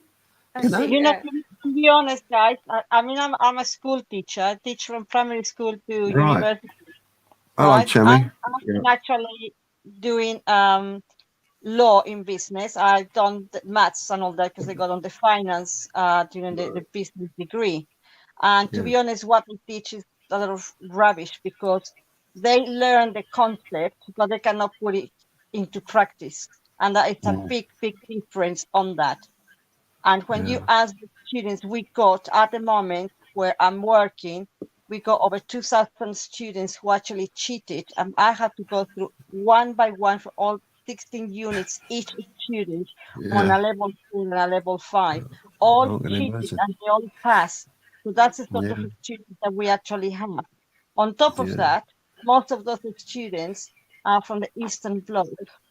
And what they've done is us, the British taxpayer, have paid for those students to actually study nothing. What they do, and I've been told this by them, they go back to Romania or Poland and they actually put their own business. So they get £10,000 a year. So they do this for 2 or 3 years at 30,000 pounds a year and put the business up where they come from. That's Yeah, what they I do. can And they believe don't it. care if they learn or not. And that's the Yeah. sort of thing that we got. Forget about our English kids, you know, but it's all for the foreigners at the moment. Where I'm working at the moment, on top of that, all we got is all aliens. They don't speak English. They're so rude. They're so horrible, you know, that I'm just waiting for my contract to Well, finish. people tell me people don't really understand that they don't just bring themselves when they come over; they bring their mentality with them, Yeah. and it's totally different to ours. And if they don't fit into our way of life, then you know this is where the problems start. And because you know we're so used to the way our lives used to be, that is what they're trying to change. They're trying to change all that, so we're less, so we're more tolerant, right? Yeah, Because but you say that you're racist automatically. The schools are changing to the ways of the foreigners, and instead of them to comply for what we are and the way that we yeah, study, well, that's the whole idea of being British, isn't it? You know, anyone can be British, you know, but not everybody can be English. You know, there's a big difference. And funny enough, though, if you're born in Wales, you can be Welsh, and if you're born in Scotland, you can be Scottish. But no one ever seems to question that much in the mainstream media, but that's quite typical. Listen, guys, I'm going to have to say good night. It's been a pleasure. And I've really enjoyed it. Thank you so much for coming. I'll talk to you another time. Thanks for inviting me on. No, it's been a pleasure. Absolutely. You look after yourself. Nice. Thank you. I'll carry on. I'll listen in for a bit anyway. But I'll be like Gary. I'm going to probably nod off. I reckon we'll knock it off pretty soon, I'd say, because it's been a really, really great chat. It's been a pleasure to have the people that we've had on tonight. I really do appreciate it. All right. Cheers, all. See you later. You look after yourself, Stephen. Thanks to all of you. Been outstanding. Thank you. Oh, thank you. Yeah, like, is there anything else anybody wants to really go over, or shall we just? Did need to do that video, then the second video part. Oh, we didn't even get that. See, this is how much we got on, right? Everyone's just talking. We haven't even done the second video yet, right? Let me get that up. All right, you guys keep chatting because I'm going to do. Kaylee does a technical bit now, which doesn't tend to go very well. So, I'm going to try and find. I had it all set up and everything, but it was like an hour or two ago, and I'm like, I need to find it. Chugga.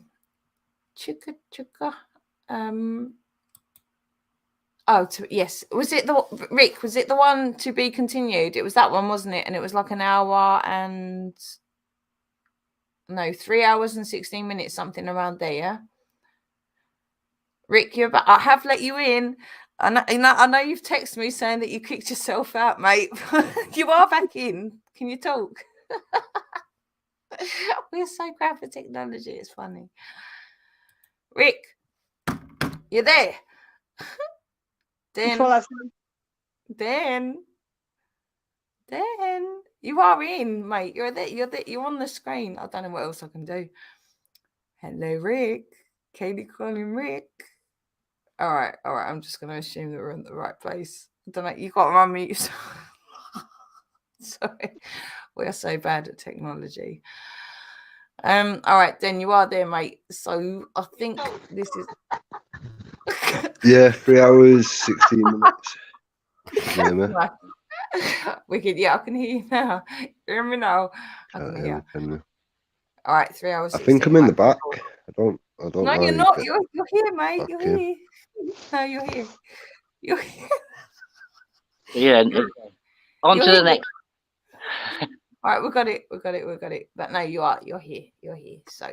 And I'd like to just let people know ahead of time, this is going to need a bit of explaining because there's a lot to it and a lot of lies and a lot of mistruths been spread about this. But me and Gary, well, Gary's not here no more, so I'll do it myself. But it's quite easy to tell the truth, basically, and a lot of people are going to feel silly once they actually learn the truth of this. Yeah, by all means, and it needs to be said. Like I said to you, Nathan, I'm not going to pretend otherwise. I was in touch with Sean around the same time, thinking that, this is going to be the thing that saves humanity. I was in touch with him myself, but obviously there's a lot more to it. So, yeah, guys, Seriously, you need to listen to these people. CMW, Nathan Kirkton and Gary Clark, for sure. Myself and Rick do our thing. We run around doing our little bit, but these people you really need to listen to because they know what's going on. They know the ins and outs. Sorry, go on, Nathan. We're yet to be wrong yet. So. Exactly. Well, this is it. Exactly. This is it. Exactly. Now, me and Gary predicted 3-4 years ago. We didn't predict. All we done was we actually just read their own documents. Yep. 100%. Yeah. If anyone can fault. If you want to listen and you're willing to learn, then the truth is there, and you can add the dots up for yourself, and they all lead to the same thing. It's black publicity. Yeah. And if you don't want to open your eyes and if you want to keep them blinkered, yeah, then okay, crack on, do your thing. But if you're awake, yeah, if you want to add the dots up, and if you want to fucking put 2 and 2 together, yeah, then it's a place to be. Exactly. And they make it so easy. It's like you can be spoon-fed by the media and the bullshit that's going on Sky News and bullshit like that, or you can be spoon-fed happily and nicely by these gentlemen that have taken their life to actually go and figure out this stuff. And like he says, Nathan, they've never been proved wrong yet. They went and goddamn citizens arrested, even though the police are too dumb to know what was going on. These boys have never been they've never been reprimanded for anything that they did, which says that worked. It's just the lack of numbers behind it. So if we can all invest our energy rather than YouTube wars and all this bullshit and trying to do this and trying to do that and trying to do the other and trying to be famous on the internet and whatnot, these guys have already set out the template for what we need to do. And it's still there. And proven it as well. I mean, if you take what we did in the Canadian Society, there was 9 of us that went in there, and we actually did make history. We're the only people to actually arrest a London mayor and multiple MPs and actually prove they committed crimes. What you need to do, people, you need to listen, yeah? You're either a talker or you're a doer, yeah? You're going to either talk about it, yeah, and whinge and whine like the rest of everyone else, yeah, or the doer, yeah, and you're going to get off your backside, yeah, and you're going to do something about it. You're going to put your effort in, yeah? You're going to show your remorse of how this country's been blimmin' led, yeah, by these morons. I mean, how many times do you need to be mugged off? How many times do you need to be lied to? Yeah? When are you going to wake up and smell the coffee? Yeah? Exactly. It's blatantly there for everyone to see. And saying that, can we now play that video that we need to play? I want to clear this. I just want to say, Stephen, I was thinking, right, I want to start a group because all these fucking speakers corner people are all about the place. I'm like, let's do a doers corner.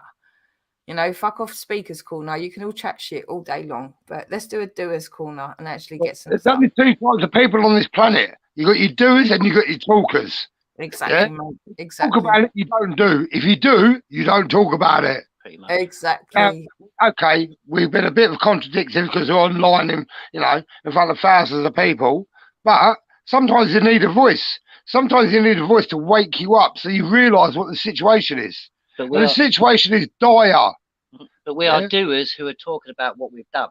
Exactly. Yeah. Mix the two together. We talk about it because that spreads it, but we're actually doing some shit as well. We're not just going to sit here for the next 3 years going around in circles going, your mama said this, your mama said that, all that bullshit. Fuck that. This is why me and Gary have said on numerous occasions, I mean, we've got loads of leaders of groups that will go and tell people, go and do this, go and do that. Well, I'm going to do it again, okay?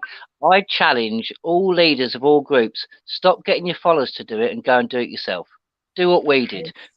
Have proof Teach of what you preach. Exactly. Go and prove proof of concept to your followers, and they may follow. Exactly. Yeah. Lead by example, right?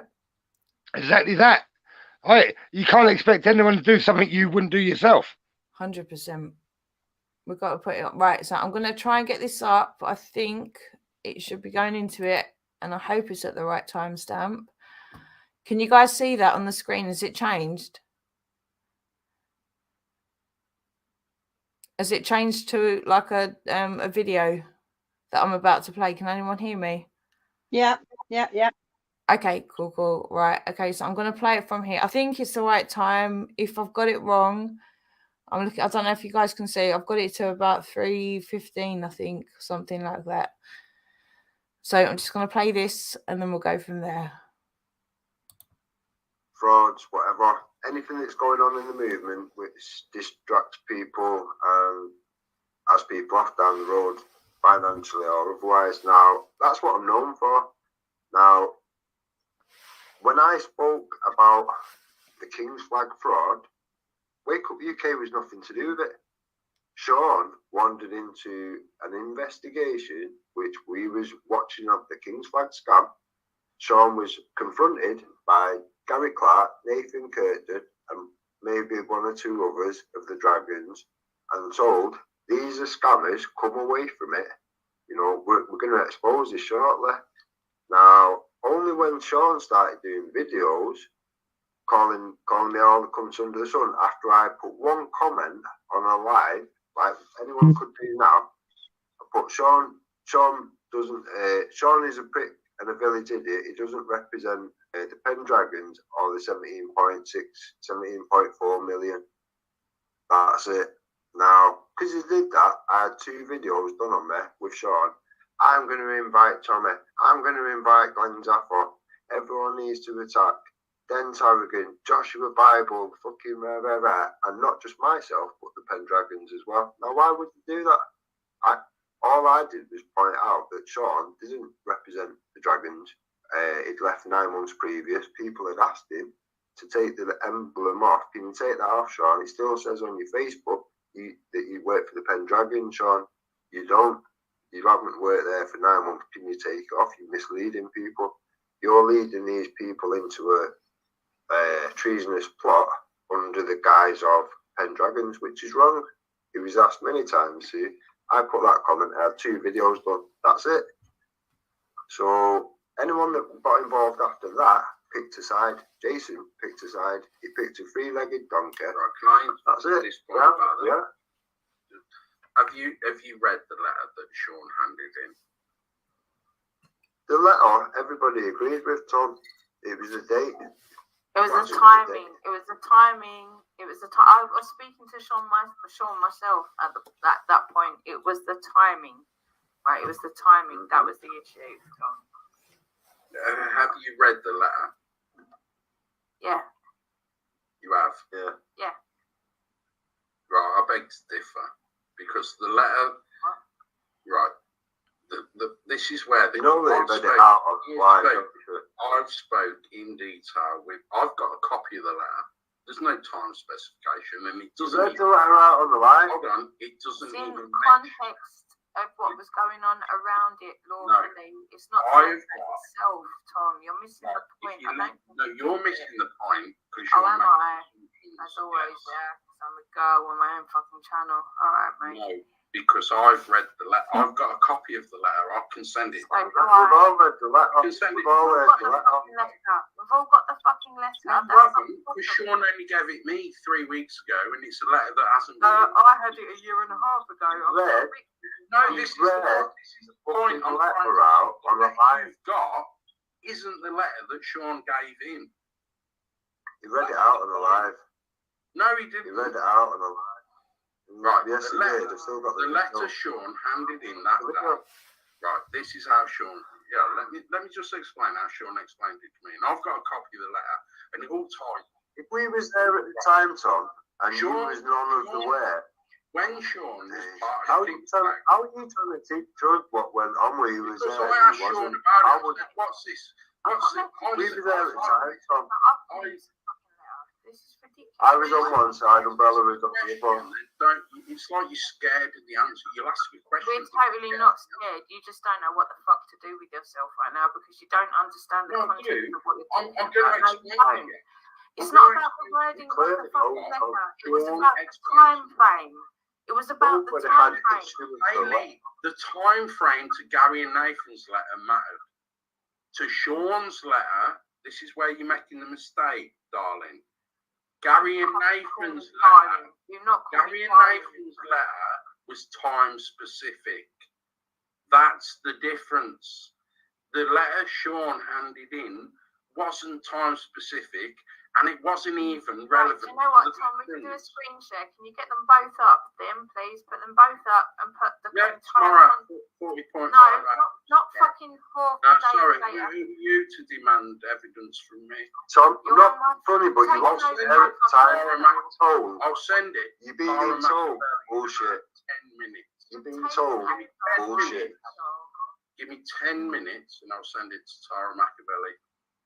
And then do that, then we'll put it all up, and then you can tell us why it wasn't time specific, and you can tell us why it wasn't you time can read it for yourself. And are you going to show the copy of the letter you think he sent? Like I said, Tom, Sean actually read the letter out. Negative then, because they're lying. They haven't seen. Actually read the letter. You're going to show me a copy of the letter. Anyway, hi everyone. Tom, I'm not hearing words coming out my mouth. I've just heard 15 times. Sean read the fucking letter out. He read it on the line. Have you got a copy of the letter so I can read it? Why do you keep saying the same? Have you got a copy? He could have given it to Santa Claus, but that don't let me read it. Have you got a copy of the letter that you think Sean sent? Right, how about we just ask... I want to read the letter. Hold on, let me just explain. I know exactly what's going on here, and I said this to Sean. And I said, Sean, you should have come out with this earlier, because I know exactly what's happened. You've left the Pendragons. Gary and Nathan think the letter you've handed in is a copy of the letter they were going to hand in. And Sean was like, no, I've left the Pendragons. Me and, is it John Taylor or someone? There's a guy. There were a few of them, yeah. John Taylor wrote the letter. It's not a big secret. This is where you're wrong. There were many people. John Taylor wrote the letter Gary and Nathan handed in.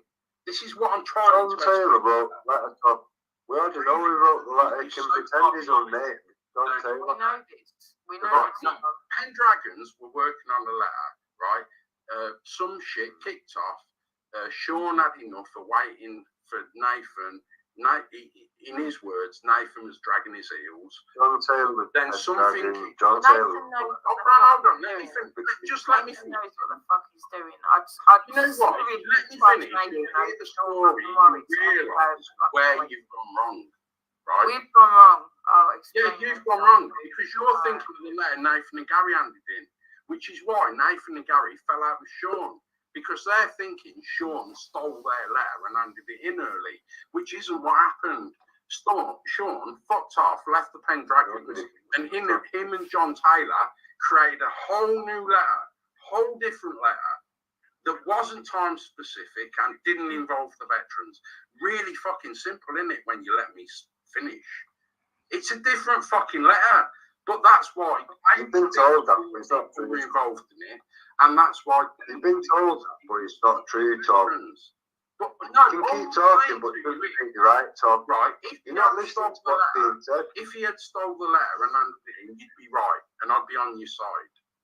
But the simple fact is, everybody, you're not listening. Have you not heard the nightmare I've just had? You are not listening. And yet you want You have no self-control. Sean ain't going to explain himself. I have on you. Thomas literally got no self-control. Like,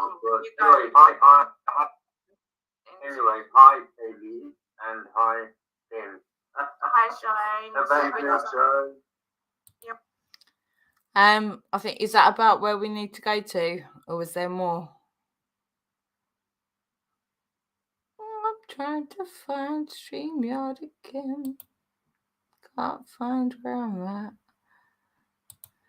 Yeah, did we need more than that, or was that pretty much enough? Oh, Nathan's gone. Nathan's not even here. Oh, hang on. All right, he's back. Hang on, 2 seconds. 2 seconds. You're back in, mate. You're right. Can you hear me? Yeah. Did you catch that, or did we need more? I think that was about enough. I can explain it from here. It only take 5 minutes. Right. Go for it.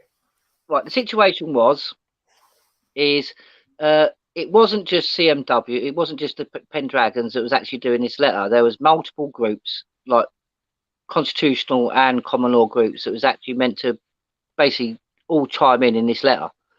We was all doing it behind the scenes. It wasn't public.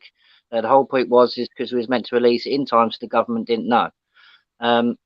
What happened is the reason why it was stalled is because of me. Yes, like Sean says, yes, I was dragging my heels because what Sean doesn't know, and it's been proven now, Sean doesn't know the basics of common law, let alone our constitution, and he hadn't got a clue.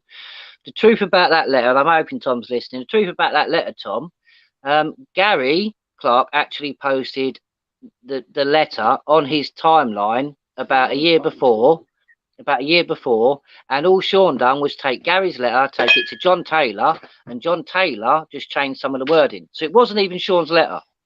Okay. The reason why it was time sensitive is because the British government had already preliminarily applied to the European Union for help from the European army to quell any uprising. So we had to wait until the limitations of that went before we could actually do our letter.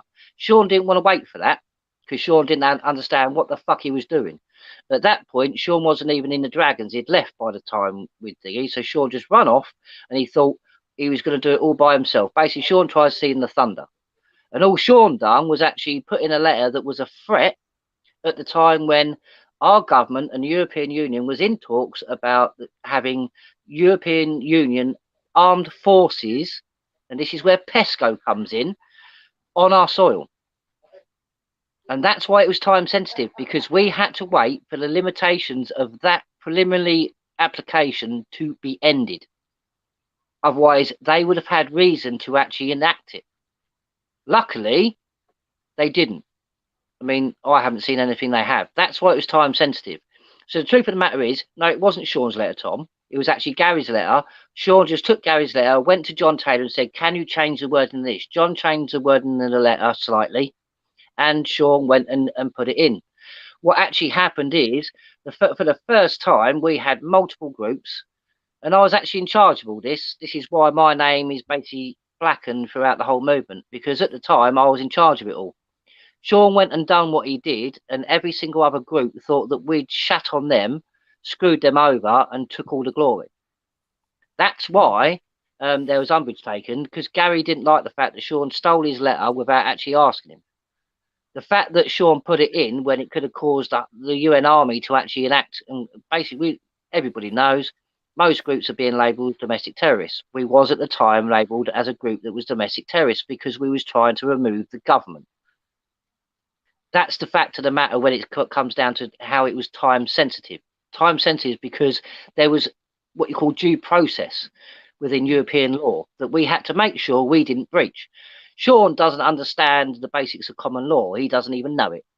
To the fact where Sean, the reason why Sean doesn't have a following now, because he had to admit on his own live, he doesn't know about common law, he doesn't know about the Constitution, but he knows people that do. So Sean's been pretending for a very, very long time. The letter we was actually going to do was actually compiled by numerous groups. But we didn't get to do that because Sean disrupted that and threw the whole bloody thing out by trying to lead a charge and basically claiming all the glory for himself. And this is what people don't realise. At the end of the day, what Sean did was totally out of fucking order. Totally out of order because he didn't understand. He didn't want to listen. And he says I dragged my heels, but at the end of the day, everybody agreed with me, and this is what Sean is not telling everybody. Everybody agreed with me because they looked at the research I did, they looked at what I put to them and said, do we really want to chance this? And everyone went, no, we'll wait. Sean didn't want to do that. That's why Sean went down there. And Tom, he did read out that letter on a live, because if you haven't been watching, basically he read the letter out because he tried saying, well, this is what I put out in. It's not the same as the letter they was going to put in. Well, I can tell you now, Sean wasn't party to or even see the letter that we was actually compiling. Sean was nothing to do with it.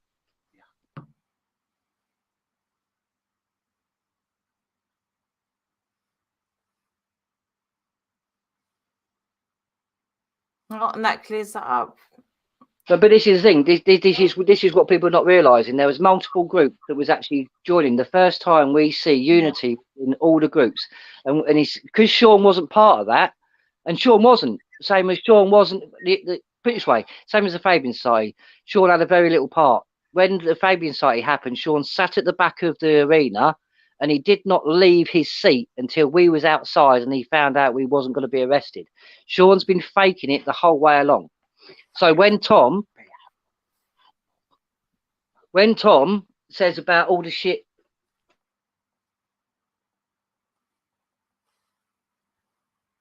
you muted, Nath. Nath, you muted out. Don't know if you meant to, but you muted there, mate. Nathan, oh sorry, go on. You muted there for a bit. Darren was talking to me and one thing, so I sort of muted thing. Right, no, but this is the thing. This is what people don't realise, and this is what Tom needs to realise. He's spoken to Sean, but at what point did Tom come to me or Gary or anybody else that was involved? Because Sean was not part of what we was doing. Sean had he wasn't part of it. Sean was not involved in any of the meetings. He wasn't involved in the letter. He had no input in the letter. And that's why he done it. Sean wasn't even in the Dragons at that time. In fact, what's happened is Sean has basically lived off our reputation to try and boost himself up. So what he done, pretending to be a lone wolf, but taking the accolade for everything that you boys are doing in the background, pretty much, it sounds like. It is basically what it was. This is the thing. When we was in the Dragon, Sean didn't even know how to copy and paste. And this is what Sean Morris is not telling the truth at. Most of us had to do his work for him because he couldn't. All Sean done was do lives. And if he actually stuck to that, he would have got somewhere. But what Sean did, and Gary, if Gary was here, he'd actually back me on this. When we went to the Independence Day with Tommy Robinson, Sean was sitting there, I'm not being funny, like a child looking at Santa. Sean was like, I need to be up there. And that's all Sean wanted to do. He left the Dragons and he tried making a name for his own self. That's why he done the letter. In fact, the truth of the matter is, Tom, Sean stole that letter off Gary. That's the fact of the matter. And he just got the wording changed a little bit. It's not his letter. He didn't write it. Neither did John. They just changed some wording of it.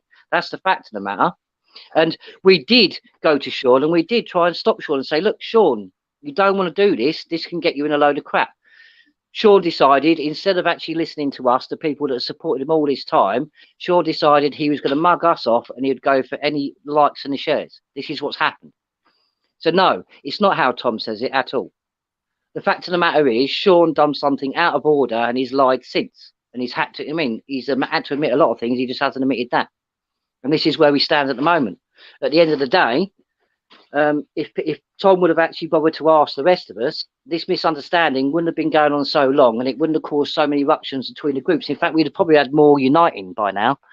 But the problem is, where Sean's been going behind everyone's back and slagging everybody off to try and protect his lies, all he's done is create division between groups.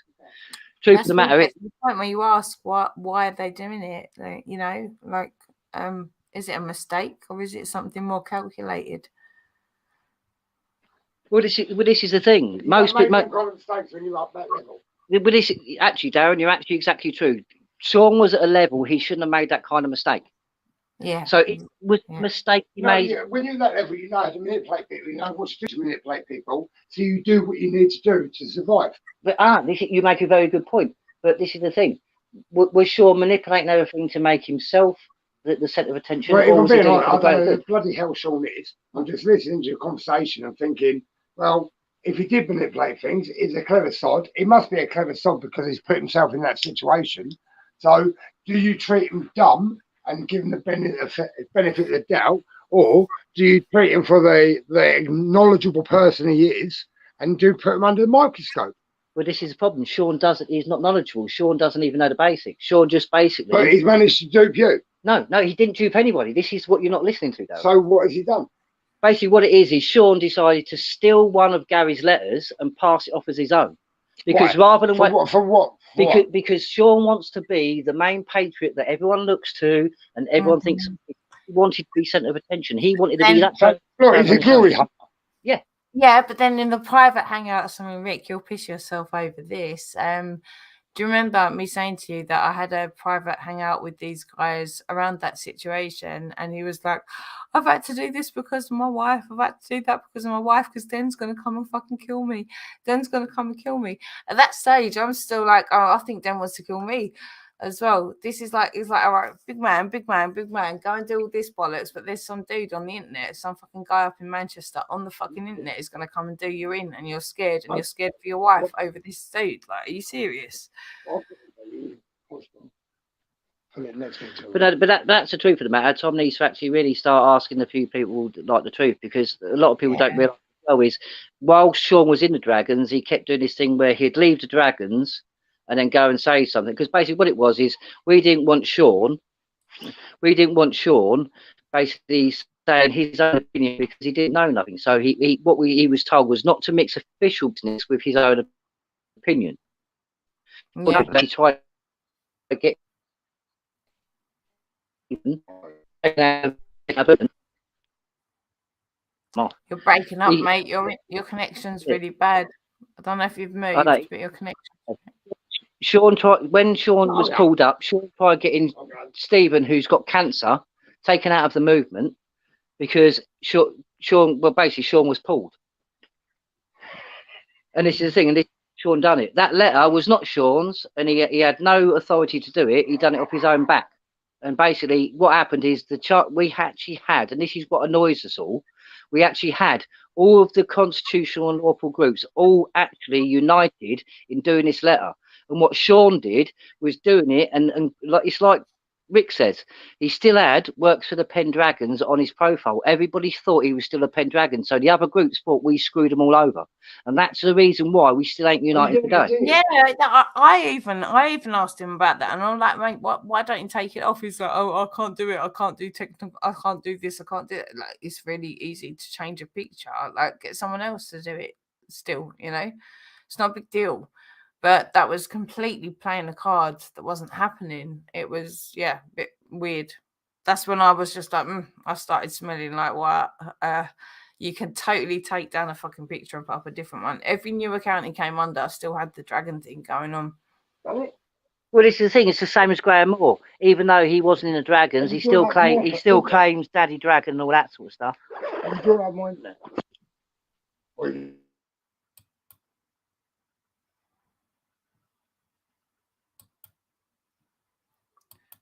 It sounded like your dude was wanting to say something. I don't know if you muted out intentionally or not.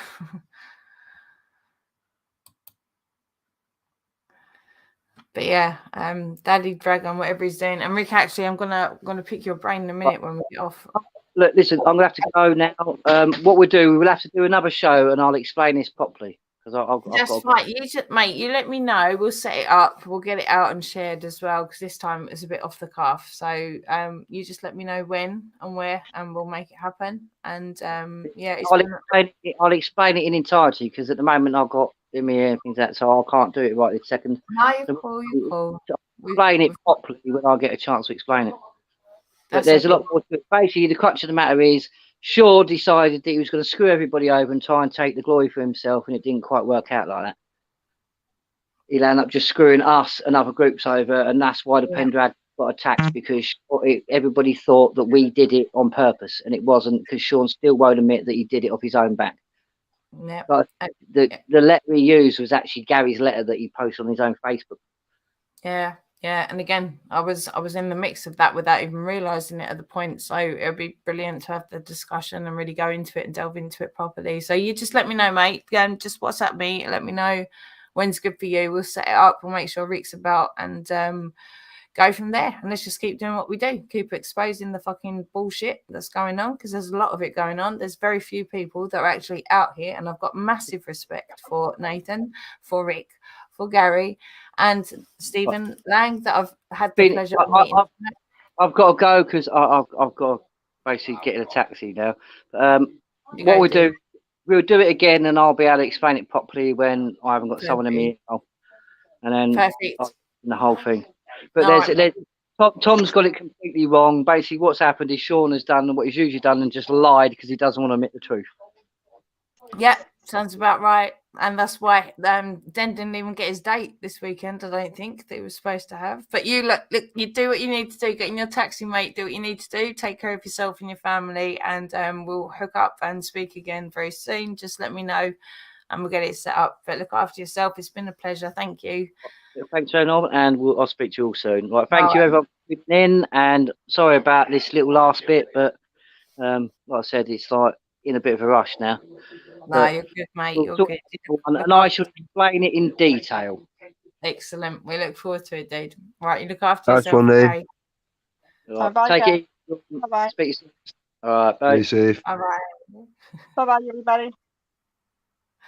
Thank you, Kaylee, for inviting me. So hope to see you soon again. Sorry, Thank can we you. say that? That was Thank you very much for the invitation, and hope to no, speak. you're more than welcome. You're more than welcome. Please do join us again, because obviously we'll be talking more with Gary and Nathan and about the solutions that we do have, because everyone's got time to talk about the problems, right? Day in, day out, day in, day out. It's nice to talk to people that have got the solutions, and that's the way we're heading. So please do feel free. You can join anytime. It's been a pleasure to have you on. I really do appreciate your time. Thank you very much. Bye, Rick. Take care all. Stay safe. Take Thank care. you. Have a good Christmas. Look after yourself. Bye-bye.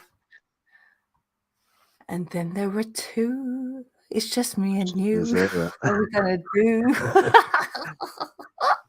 You hear me now? Yeah. Yeah, you hear me now. Yeah, I can hear. I can hear. Right. Yeah. What's that about? Like, I think I'm stuck in the back chat. I'm like, no, you're on. What are you like? There's some mad delay on that. I'm not sure. Yeah, no, there is. There is no. That was a good chat though. Epic conversation. Did you see? Did you see Omar coming going? It's all about me. It's all about me. Dickhead. Silly cunt. But yeah, no.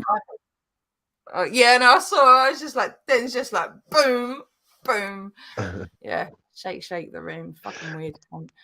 But no, that was an epic conversation. That was a really good conversation. This is more what we need to be doing, right? This is what we're about. And anyone that wants to follow us around and say, oh my God, here's the drama queens, we're not actually. And I've got a fucking bitch shoot now. So fuck all of you. I've got a bitch shoot now as well. So all the actual stuff that I need to put out, I can put out. But our lives and our intentions are not about the drama. You can all do the drama.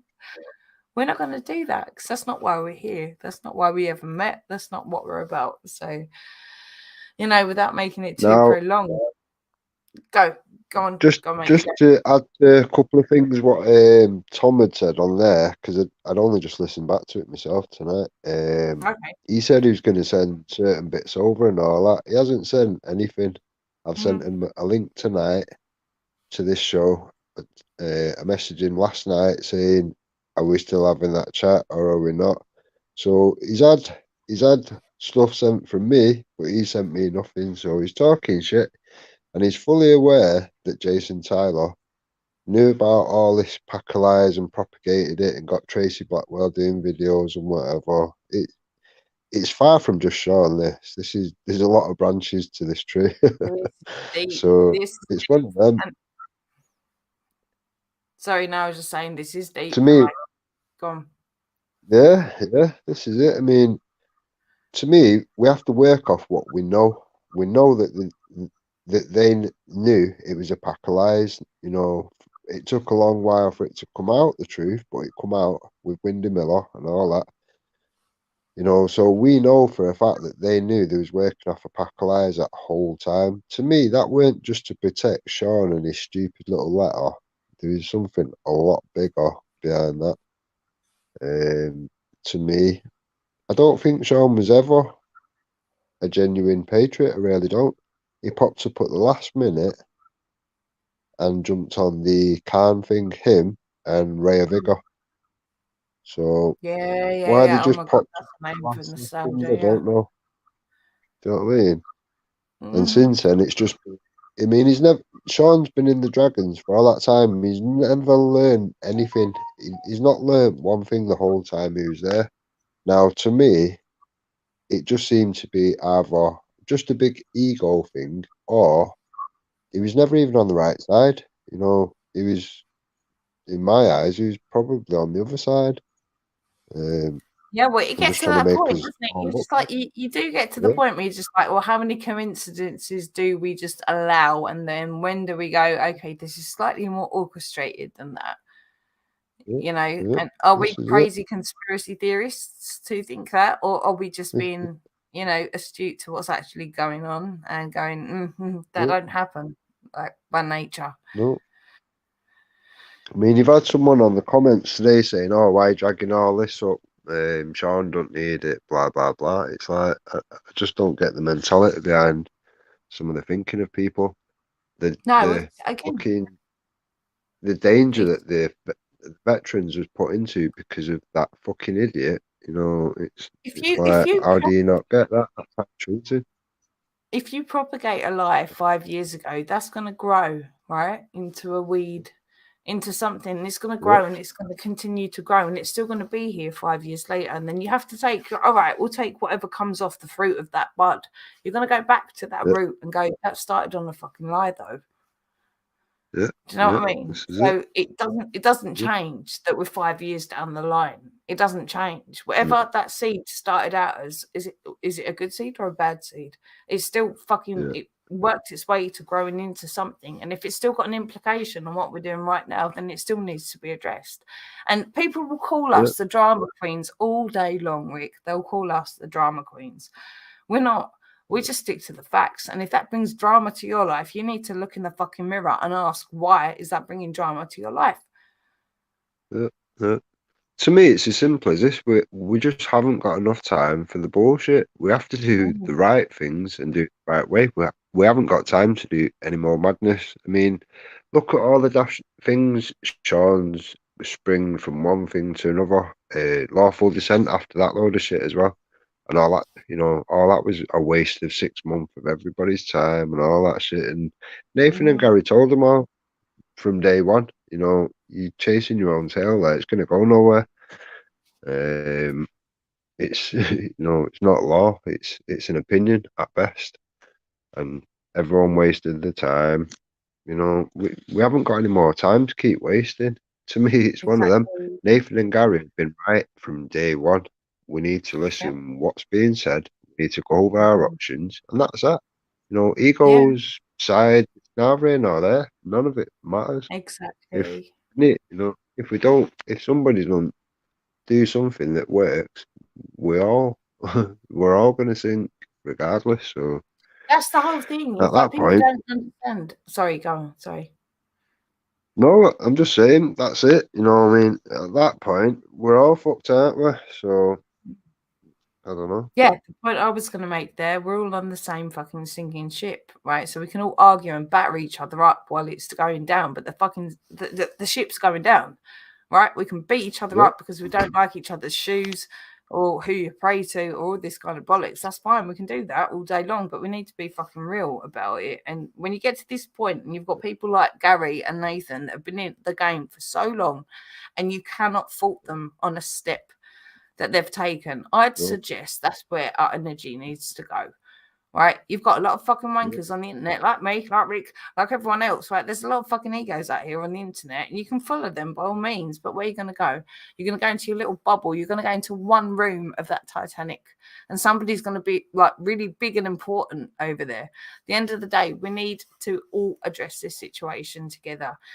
And when you've got people that have not got an ego in it and they've not got their name needs to be the best name on the internet, all this, that's probably where you should be paying attention to. And these guys can't be faulted for what they've done. And they have solutions. Again, it's in the name. Umbrella Grape Solutions. It wasn't by accident I made that. I've seen the problems. We've all seen the problems. We can all talk about the problems. We can all cunt each other off about the problems all day long.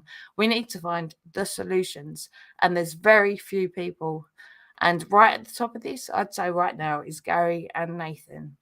And again, it's not for their egos because they're not in it for that. They're really not in it for that, but they actually have solutions. That's where we need to be investing our time and our energy. As far as I'm concerned, that's what we need to do. You know, and again, myself and Mick, we're not part of CMW. And for anyone that wants to clip anything that we said and all this kind of nonsense, we're not the group, but we back them. I'm talking for you, Rick, sorry, at the moment, but back them 100% because that's where the solutions do lay. As far as I'm concerned, at least, you know? Yeah, hang on. This is it. I mean, it's one of them. As far as I'm concerned, this is the only strand of lawful solutions we've got. So if we don't all take what we can from this now and do something productive with it, then we are all fucked. And all that'll come next is unlawful solutions. I mean, I'll go whichever way the fucking wind blows, to be honest, and I'll be all right. No, but are all these little keyboard fucking warriors sat at home hiding in the basement? Are you going to be all right? Because I don't think you will, to be honest. Exactly, yeah. Yep. This is what this is it. This is where we get to sit where we're at, because what have we done? We're stuck with the truth, the facts, the evidence, and we've sat on that all day long. Now there's so many people around the YouTubes, so many people that are just like blackmailing each other. I've got this on you, I've got that on you, I've got that on you, I've got this on you. You guys, you're playing a little game that's only relevant to yourselves. Okay, we're talking about our kids, we're talking about the future, we're talking about, you know, just existence as a species in itself. You know, just our kids don't deserve to do what we've had to do for this amount of time. So all of these people that are going, I'm really big over here on the internet, or I'm really big over there on the internet, I'm really all right, go be big wherever, whatever. We're just literally sat on the facts here, and people can try and tear us down. They've done it for how many years now? Try and tear us down, try and ruin us, try and tell us we're wrong. Go for it. We're still here. We're still standing. You know, you can't fault us, because as much as you may or may not like us, because we are kind of Marmite, you can't fault us on the truth. That's where we stand, and we will continue to stand on that. You know, so that's where everybody needs to kind of focus their attention, is to the actual facts of things. Get over the YouTube. Oh, this one's a big one, this one's a big one, this one's a, get over it. Just get over it and just look at the facts. Look at the facts and look where we can go.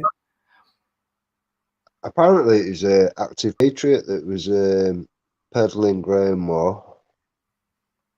So. Oh, this gets so deep. I never even got to get over to you all the stuff that I heard with the whole Glenn thing as well. Yeah, active patriot. I've got a good few question marks about at the moment. I don't know what's going on over there. Like I said to you as well, I've got Busker and Steve Wild are both, like, since we spoke about them, what was it, 2-3 nights ago? Have both messaged me in the meantime. So I'm not sure what's happening, but there's obviously a game being played like against each other. I don't know, but that was. It seems to be every scammer that there's been around. Yeah, for the last, you know, it just seems to fall for all the idiots, back to all the fucking wrong uns, and talk shit about things there's nothing about. So, be interesting to see what he knows and what he doesn't know about fucking Graham Moore, seeing as he's peddling him so much. And now Graham Moore's going on Wendy's, you say, right? Apparently. Okay. They were slagging him off last week, Jupiter and Wendy. They were slagging him off completely. Oh, Wendy and that, I would only bring him on thinking that, you know, maybe he is a lawful solution, and they'll attack him just for that, because we know what they're about. Do you know what I mean? Yeah. So. No, do you know what? I was giving Jupiter like the benefit of the doubt until last night. That was horrendous. What happened there? I'm not convinced anymore that she's not just a bit more than stupid. I think she's a bit more involved than I actually gave her credit for. It's one of them. How stupid can someone be? She, you know, when you've seen the things that she's seen unfold, and you think, well, you've seen the evidence, but you know, you're siding with Wendy now, going, yeah, you're just Jason haters, and you think, well, you've just seen the evidence. They've seen it. You fucking dumb bastard. You know videos, That's like saying, oh, you're just a devil hater. You're just a devil hater. Why do I hate the devil? Maybe the devil was a cunt. Do you know what I mean? Fucking hell. Oh, don't. You you can excuse a certain amount, but once it gets past the line, you think there's no way in the world you could be that stupid. You know, you can't not see these warning signs or whatever. You can't see blatant things in your face. Yeah. No one could be that stupid. So Exactly. I don't know. Yeah. No, again. To me, it's one of them. Present them with it and prove it in it. You know, that's always been the way of me. Just present them with the facts and see how they react to it. And that's why we're so popular, right? That's why we're so popular, because we're just like, okay, here's the facts. We can do. Yeah. You can make it up. It's funny, but it's not funny. It's kind of sad, but at the same time, at least there's a lot of clarity that comes with time, isn't there? You know, the longer we go through this, the longer in the tooth that we've been at this game and we see what's going on. It's like there's not even a question mark anymore. Oh, is it a conspiracy theory? No. You're obviously just doing a job, right? You're doing a job. Do it well. Yeah. This is the thing. I mean, to me, everything moves a stage forward. It's, you know, every year or so. I mean, when I started speaking about Islamic terrorism and grooming and all that, fucking hell, you'd think it was Satan himself or whatever the reaction you would get from most people. But now it's public knowledge. Everybody knows. You know, it's one of them. It's certain points have already been proven. It's public knowledge now. You know, people are aware, aren't they? So it's just one of them. To me, just gotta keep moving forward. Don't move back. You know, these wankers want you to either stay still and just keep being distracted over any old nonsense, or have you push back. The worst thing you can do is stay still. Just keep moving forward. Fuck them. None of these wankers have got any credibility anyway. The only people that listen to these wankers are other trolls. It's like, who cares what trolls say to trolls? You can sit there and talk about anything you want and I don't give a fuck. It's just not important. Yeah, 100%. And yeah, that's where I'm slightly lagging a little bit behind, because I'm always like, oh, there's nice people in there. I want to go be their friend. So I'm trying. You're just like, okay, you fucking get over it, man. Fuck's sake. But no, there's a few good people out there. There's a few good people. I will give them that. There are a few good people, but at the same time, you've taught me more than anyone really to just see it for what it is. You know, it doesn't matter if I'm the fucking like optimist in my head. Don't change reality, right? At the end of the day, it doesn't change the people that are about. And there's a lot of nasty fuckers about. There's a lot of nasty fuckers, and they will drain your energy and drain your time and drain everything away from you. And yeah, I suppose on that note, I just want to say big up to yourself, because you've been not just a rock, like you've really taught me a lot of things, and people can go take the piss out of this so that if they want to, but it's not a case of that. There's things that I've been on the right path in some ways, but I've also been far too trusting and distracted along the way, and I have to give it over to Rick here. That it's helped me be able to actually focus myself and realize that no, not everyone's your friend, and the reality is the reality, whether you write it or don't write it. You know, it's not going to change. You don't care about your feelings. And there are some good people out there. The people that we've had on the panel tonight, I have to say a massive thank you to Gary, to Nathan, to Stephen. Beautiful talking to Stephen finally. I can't remember the lady's name. Temi, was it? Temi. Yeah.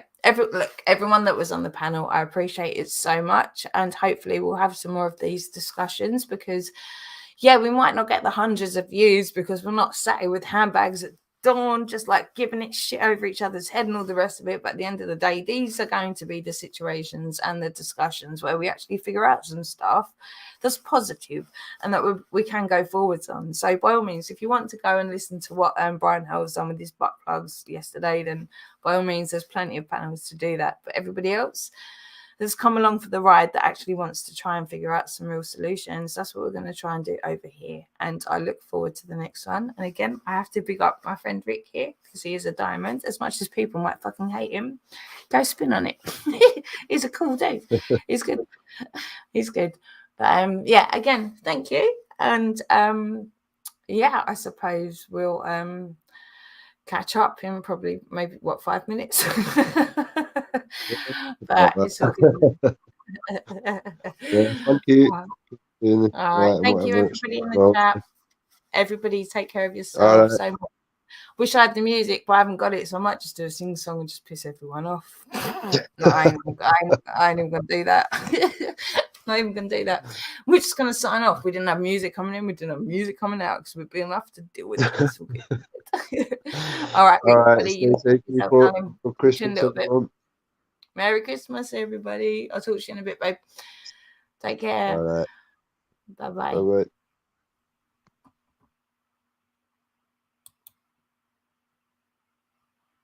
Thank you, everybody. Big pleasure. Thank you. Yeah, tune in next time. There will be music. I'll sort that out. But thank you for sticking around.